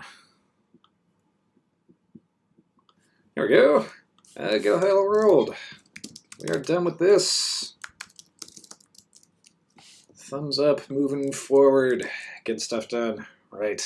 Okay. Took about 3 times as long as I thought it was, but the point is to get it done, right? And we're kind of stumbling around in a dark room right now and hitting our nose on all kinds of like secret doors and walls of the dark. But you know, we're exploring, we're learning, we're figuring this out. And this is all going to be stuff that's like real good, like foundational building blocks for you know, making our pyramid, right? Making our skyscraper. So gotta start at the start, gotta make your dumb mistakes before you can do something cool. Yes, okay. Looking good, thank you, Cliff. I think it looks good too. we got a header tag and an HTML page. That's a good place to start from. All right. Yeah, so set up a WebSocket server. Yeah, so we got a React app, and I guess we could like we could start with the React app, but I think I want to start with the WebSocket server because I suspect that most of the state for the actual game is going to live on the back end. So let's do like a little thing. It's like server client or player. Client/player. All right, so we're eventually going to end up with something along the lines of this. So we're going to have a server, and that server is going to have like multiple players connected to it. So it's going to be like a multiplayer game. So you're going to like log into the game into your like login credentials, and that's going to enable you to connect to a game. And so because you're playing a game with multiple people, you can't really have like that game like living in the state of like the front end app itself, because you know, eventually it's going to need to get back to the server, and eventually it's going to need to like, you know, kind of go out to the other players of the game. So I think it doesn't make so much sense to like keep most of the game state on the React app itself. So I think it's going to like live on the back end and be like distributed to the various players depending on like who you are and like where you are in the game itself. So while I could continue on the React part of this, I think setting up the WebSocket server and figuring out how to make that like talk to our React app is going to be the next logical move here, because then I can figure out how to get React to respond to like messages from a WebSocket. Never worked with WebSockets in my life, so I need to like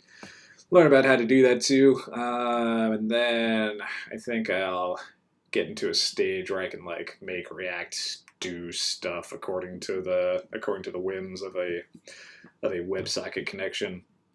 So that being said, let's dive into that. Closure web sockets. And let's update what we're doing for the benefits of those on the stream and those that come after. Properties. Setting up WebSockets online for the game backend server. There we are. All right. Get a black background so you can read that. Eventually I'll have a nicer looking thing for the stream, but yeah, if you're trying to scroll through to this section, that's where we're at. All right. Now that we know what to do, we need to learn how to do it. So the top result on Google is usually a good place to start. A lightweight WebSocket library, that's cool. Luminous is a popular web framework. Someone in the chat told me about that a while ago. Yeah, let's not get so deep into it. Number of stars is a bad metric to gauge the worth of a library from, but it's the best one I got. So let's choose a better metric. Let's choose what Luminous uses in mutant.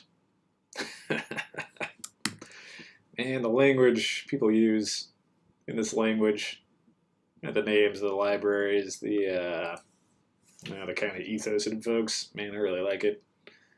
Immutant. So hochnäsig, as you'd say in German. So high-nosed, so highbrow. It gets to be a little much sometimes, but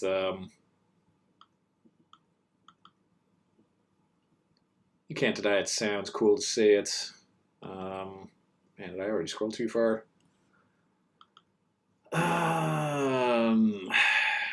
Closure tools, logging, and immutant. Immutant.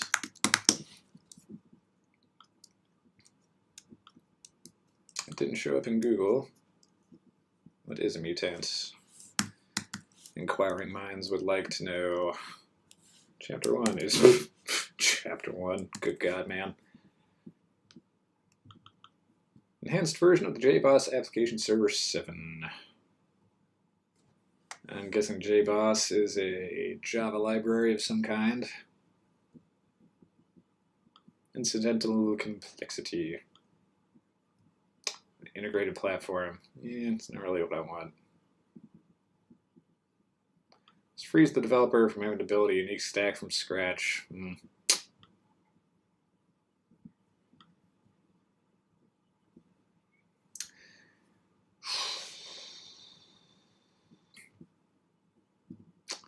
Looks pretty sweet, but it looks kind of complicated. Oh, good God. Trade your incidental complexity for a whole bunch of new stuff you have to learn to use this thing. I think I'm going to go with one of these. Sent real-time webcoms for closure scripts. Or we don't need no socket IO. That's the JavaScript library of choice for WebSockets if you're using that from JavaScript land. Oh, WebSockets, I've always been curious about that. Well, if you keep watching, you'll find out more about it. It's really cool. It's, yeah, having like a persistent connection to a backend server, that's something I've never really had. I've worked with, requests like back and forth in kind of an API fashion, but yeah, never used WebSockets. Okay. Core async Ajax WebSockets equals the shiznizzle. All right, this is like the exact opposite of that whole mutant thing I was talking about earlier. This seems to be an open source code person with a sense of humor. Client server library that makes it easy to build reliable, high-performance real-time web applications. Okay, so it comes with a front end and a back end piece to it. That's real cool. Bidirectional async comms over WebSocket and Ajax just works. That sounds delightful.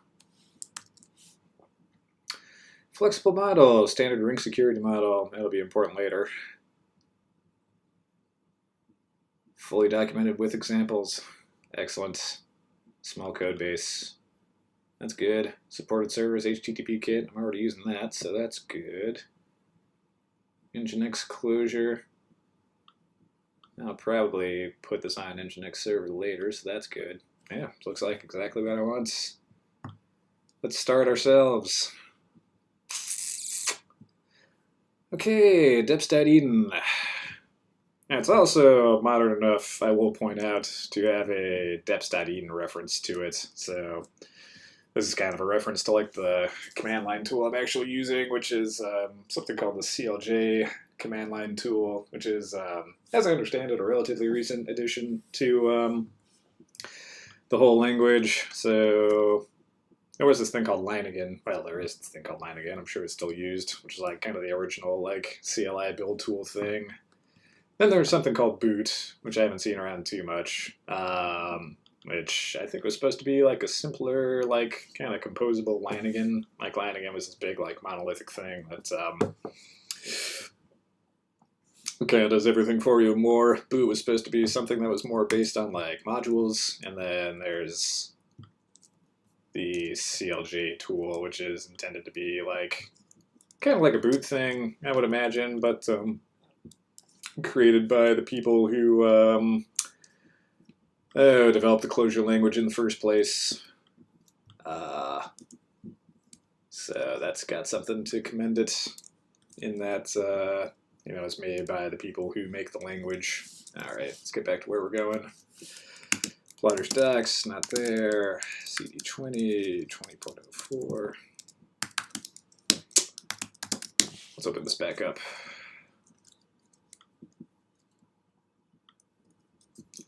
And I wonder if our Calva server is still running. So we just fully closed this. Oh man, so many log messages. All right, more libraries. Give them to me. Here we go. We'll save that, and we've got our output from before, but we also just added a new dependency, so we can't use our previous session with Calva. We need to start a new one, because when you start up CLI tool, that's when it downloads all your dependencies, like it just did just now. All right. All right. We started the REPL. We need to load our code into the REPL. Just kind of fun. I like that keystroke. Evaluating the file, running at localhost 3000, and now we can start in on our web server stuff. Okay. We are using one of the supported web servers. Somewhere in your apps code, you already have a routing mechanism. Yep, this is correct. We are using Composure. That's almost exactly what we have.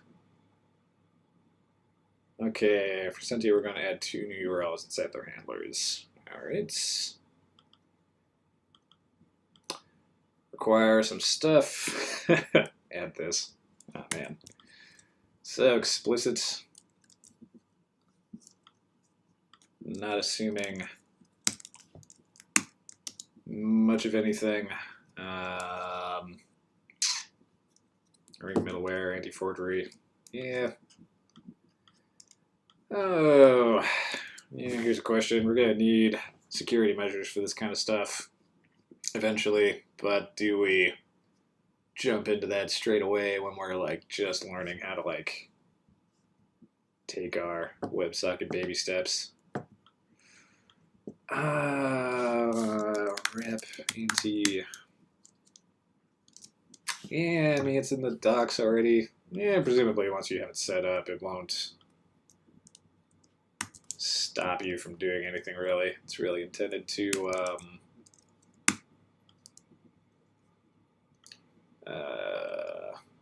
I assume that just kind of comes along with Ring. I don't think I need to download that. Uncomment a web server adapter.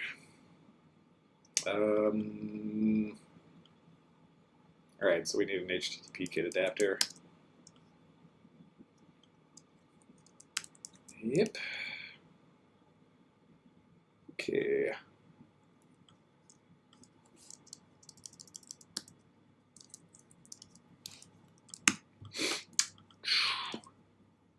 All right, so we're through our module requirement steps. Add this.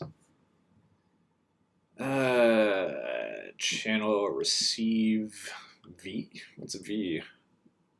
Send function, connected UUIDs, AJAX post function, AJAX get or WebSocket handshake function. Let's keys.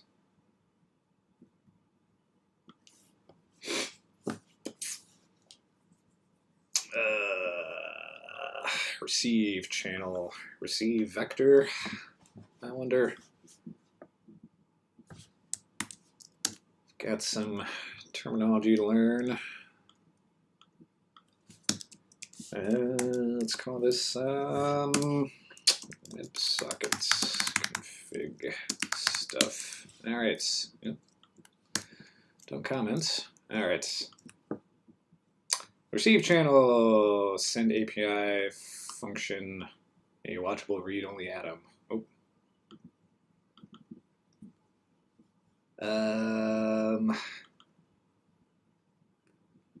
Connected UUIDs, keys. Yeah, we haven't turned that into an atom yet, have we? Format current form. Right. Okay, we have routes. Add these 2 entries. Get on the channel sc. Post on the channel sc.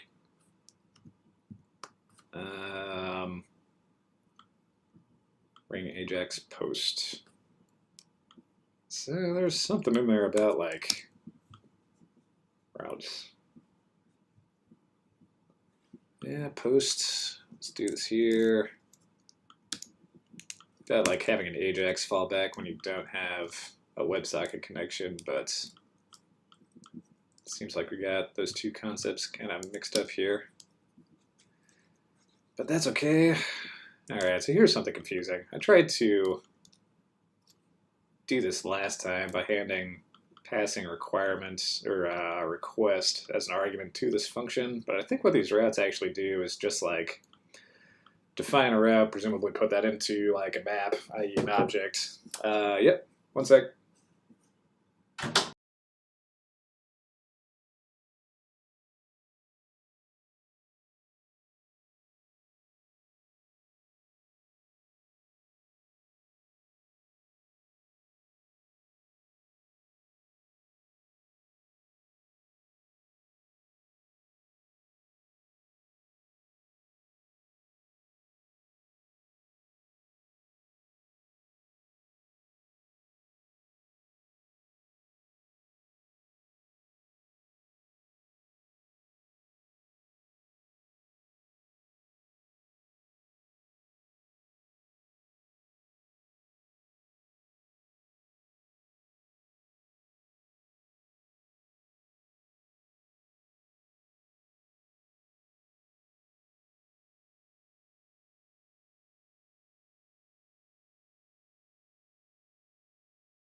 All right, we're back now.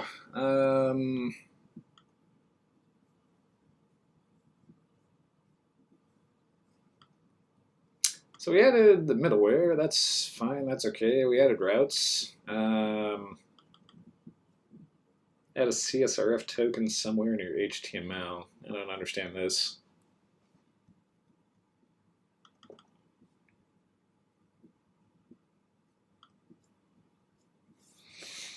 Issues. CSRF.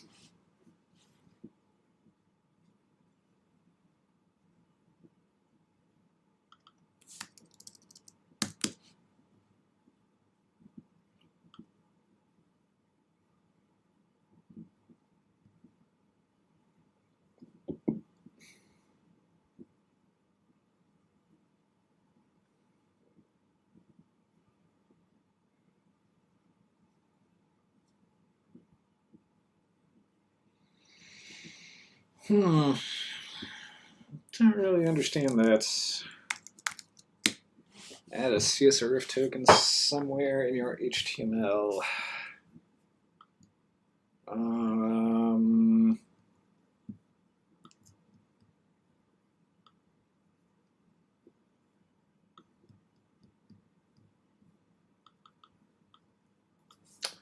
Yeah, so I guess it assumes I'm like building my HTML with closure after some fashion. So I guess I can just do that in my React component. Ring middleware anti-forgery. Yep, I sure am. So plotters app temp, ring middleware, forgery. Ring, banana phone. Let's close this.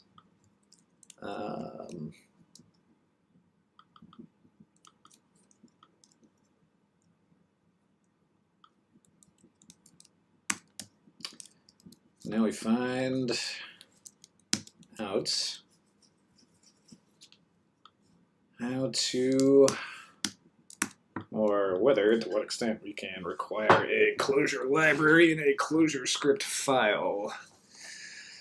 Yeah, I think some of the server-specific stuff might not allow you to do that, but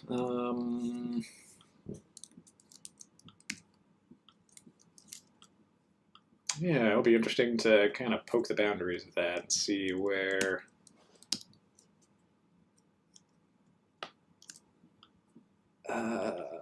right somewhere in my HTML. So I really want to take this,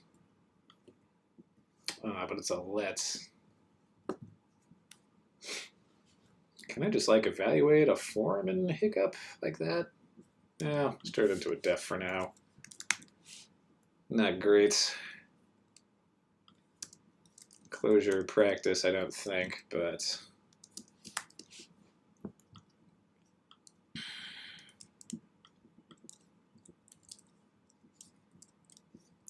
that's what I'm gonna do for now. All right, so braces, div. This div will have two children.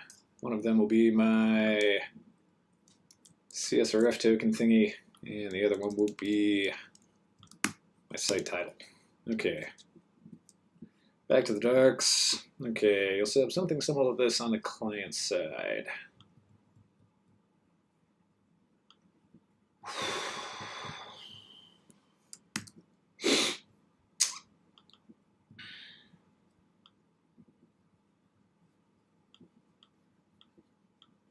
So I could have just, oh, never mind.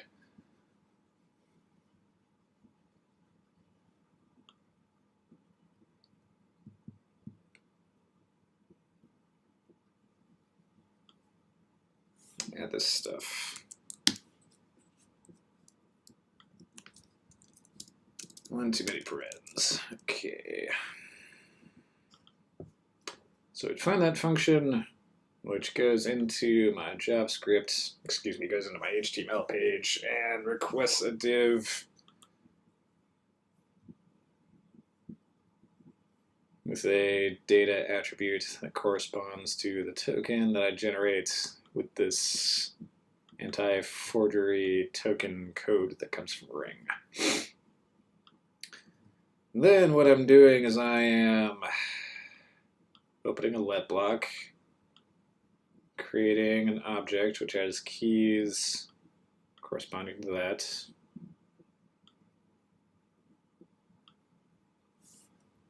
Make channel socket client. That's a require that I don't have yet, because I didn't copy that. All right.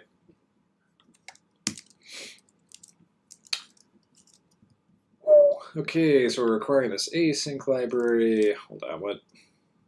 Okay, requiring macros is a different thing than requiring a library. Read a little bit about macros, don't know so much about them though. They are a very cool thing in the language though.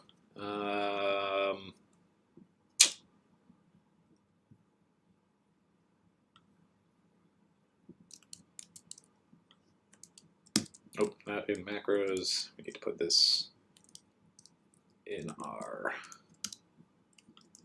main require statement. Yeah, let's just delete that. And we definitely need to restart the app. What? Alright, so we had some problems from before. Let's restart the Figwheel front-end server and see if we can figure out how to download our libraries and start up.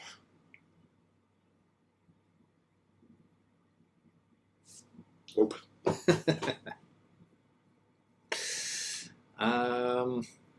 It has so many problems it can't even run the page. Okay. What is this? Do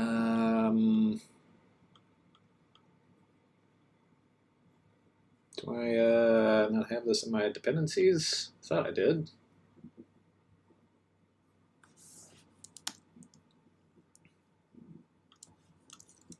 Ring middleware, ring middleware.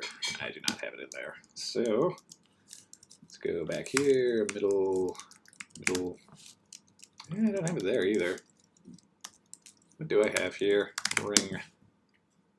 Ring defaults, ring cores. What am I trying to use?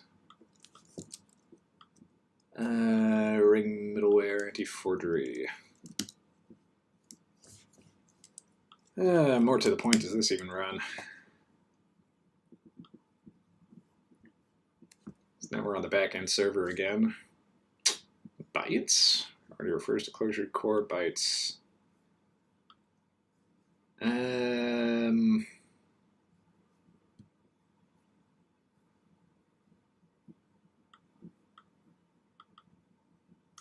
Ring.middleware.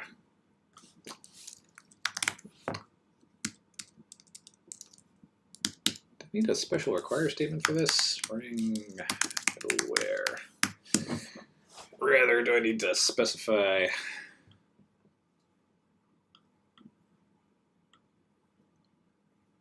some kind of dependency if I'm going to actually require it in the file?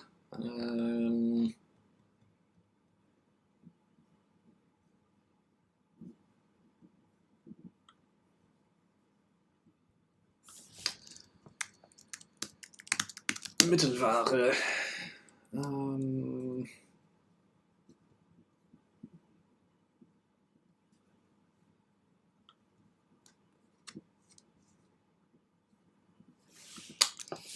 Do I have to require ring middleware index in?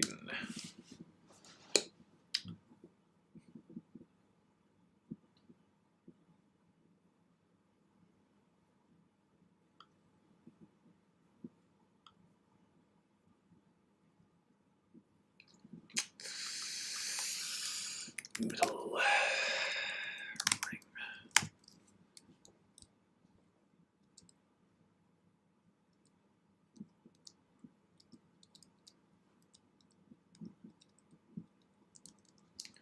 ring. Ring. Banana phone.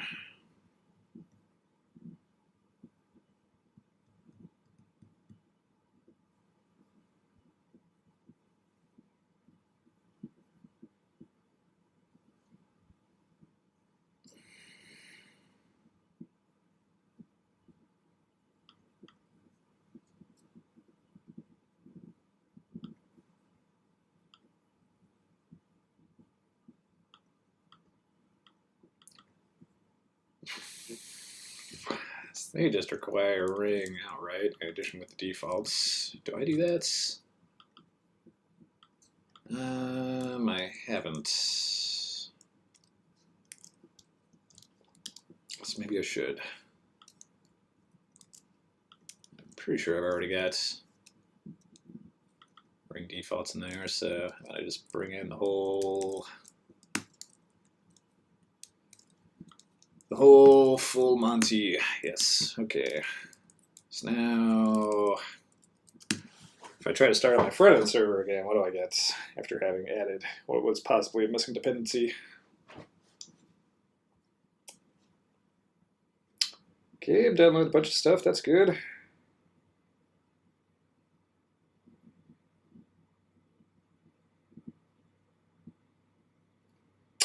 Figwheel main Eden is valid. We're compiling, and we still get the same problems. No such namespace.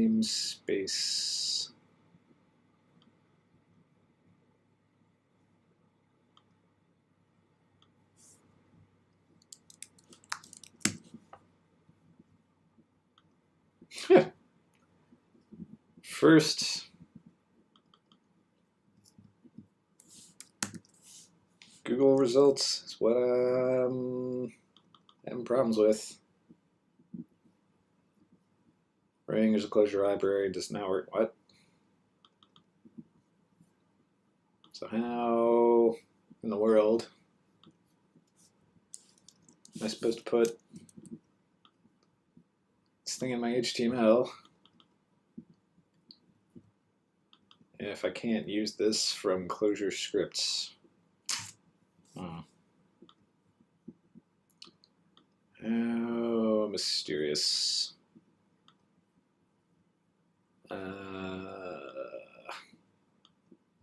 Has CSRF tokens somewhere in your email. Which begs the question, what is a CSRF token in the first place? Portswigger.net. Oh goodness.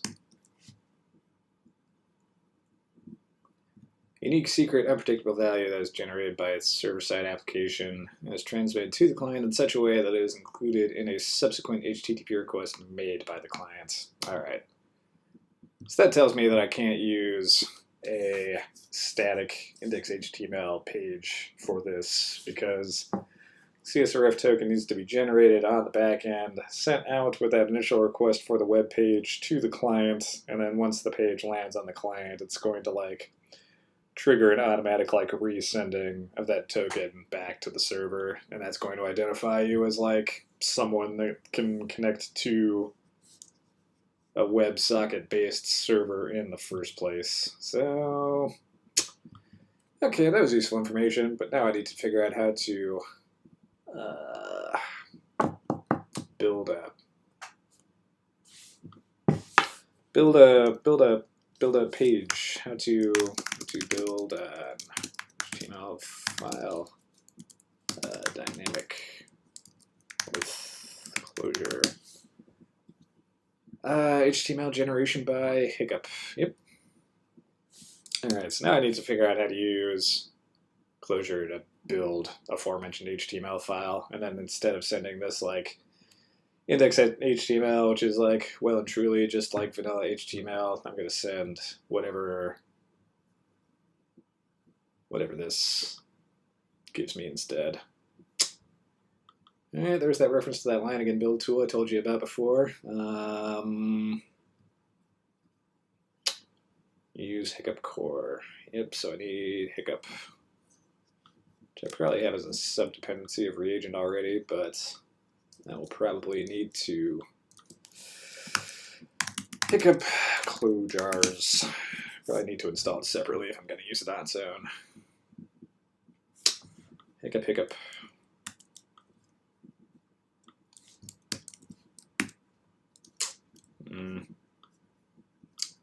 Yeah, we're just about to get to version 2.0 in that library. That's exciting. Oh man.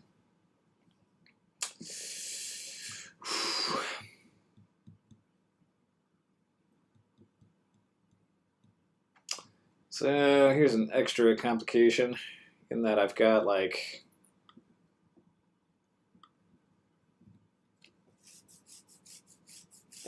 Figwheel set up to compile my closure script into JavaScript, and somehow it's magically finding my index.html page. So I need to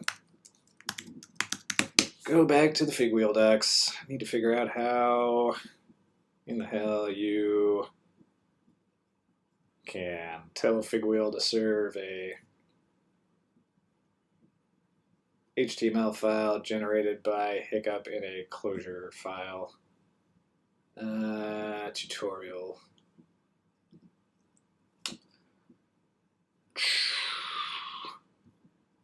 here was that. Here's that thing we saw last week, Cliff. This is more than enough to justify a break. I suggest a nice walk, or perhaps a chat with a coworker.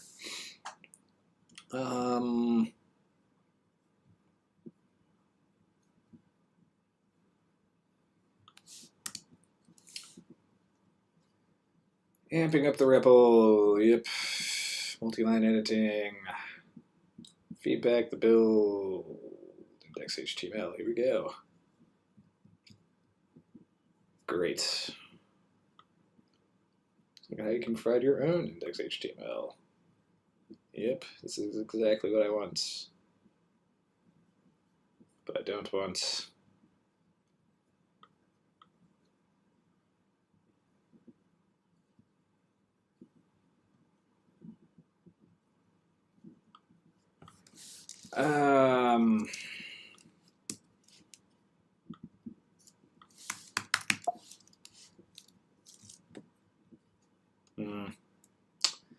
This is not something I'm going to find in the main docs. Ring handler.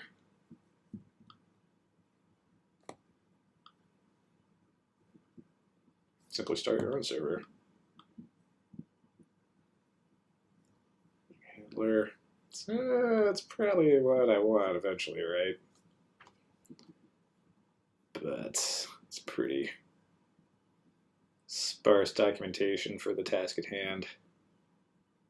Figwheel core.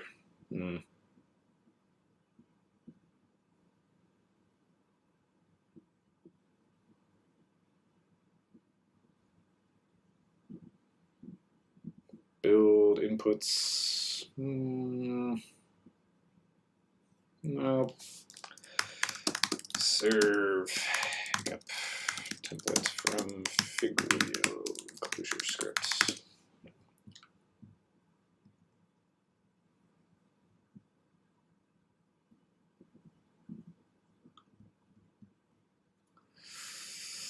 Better ring handler.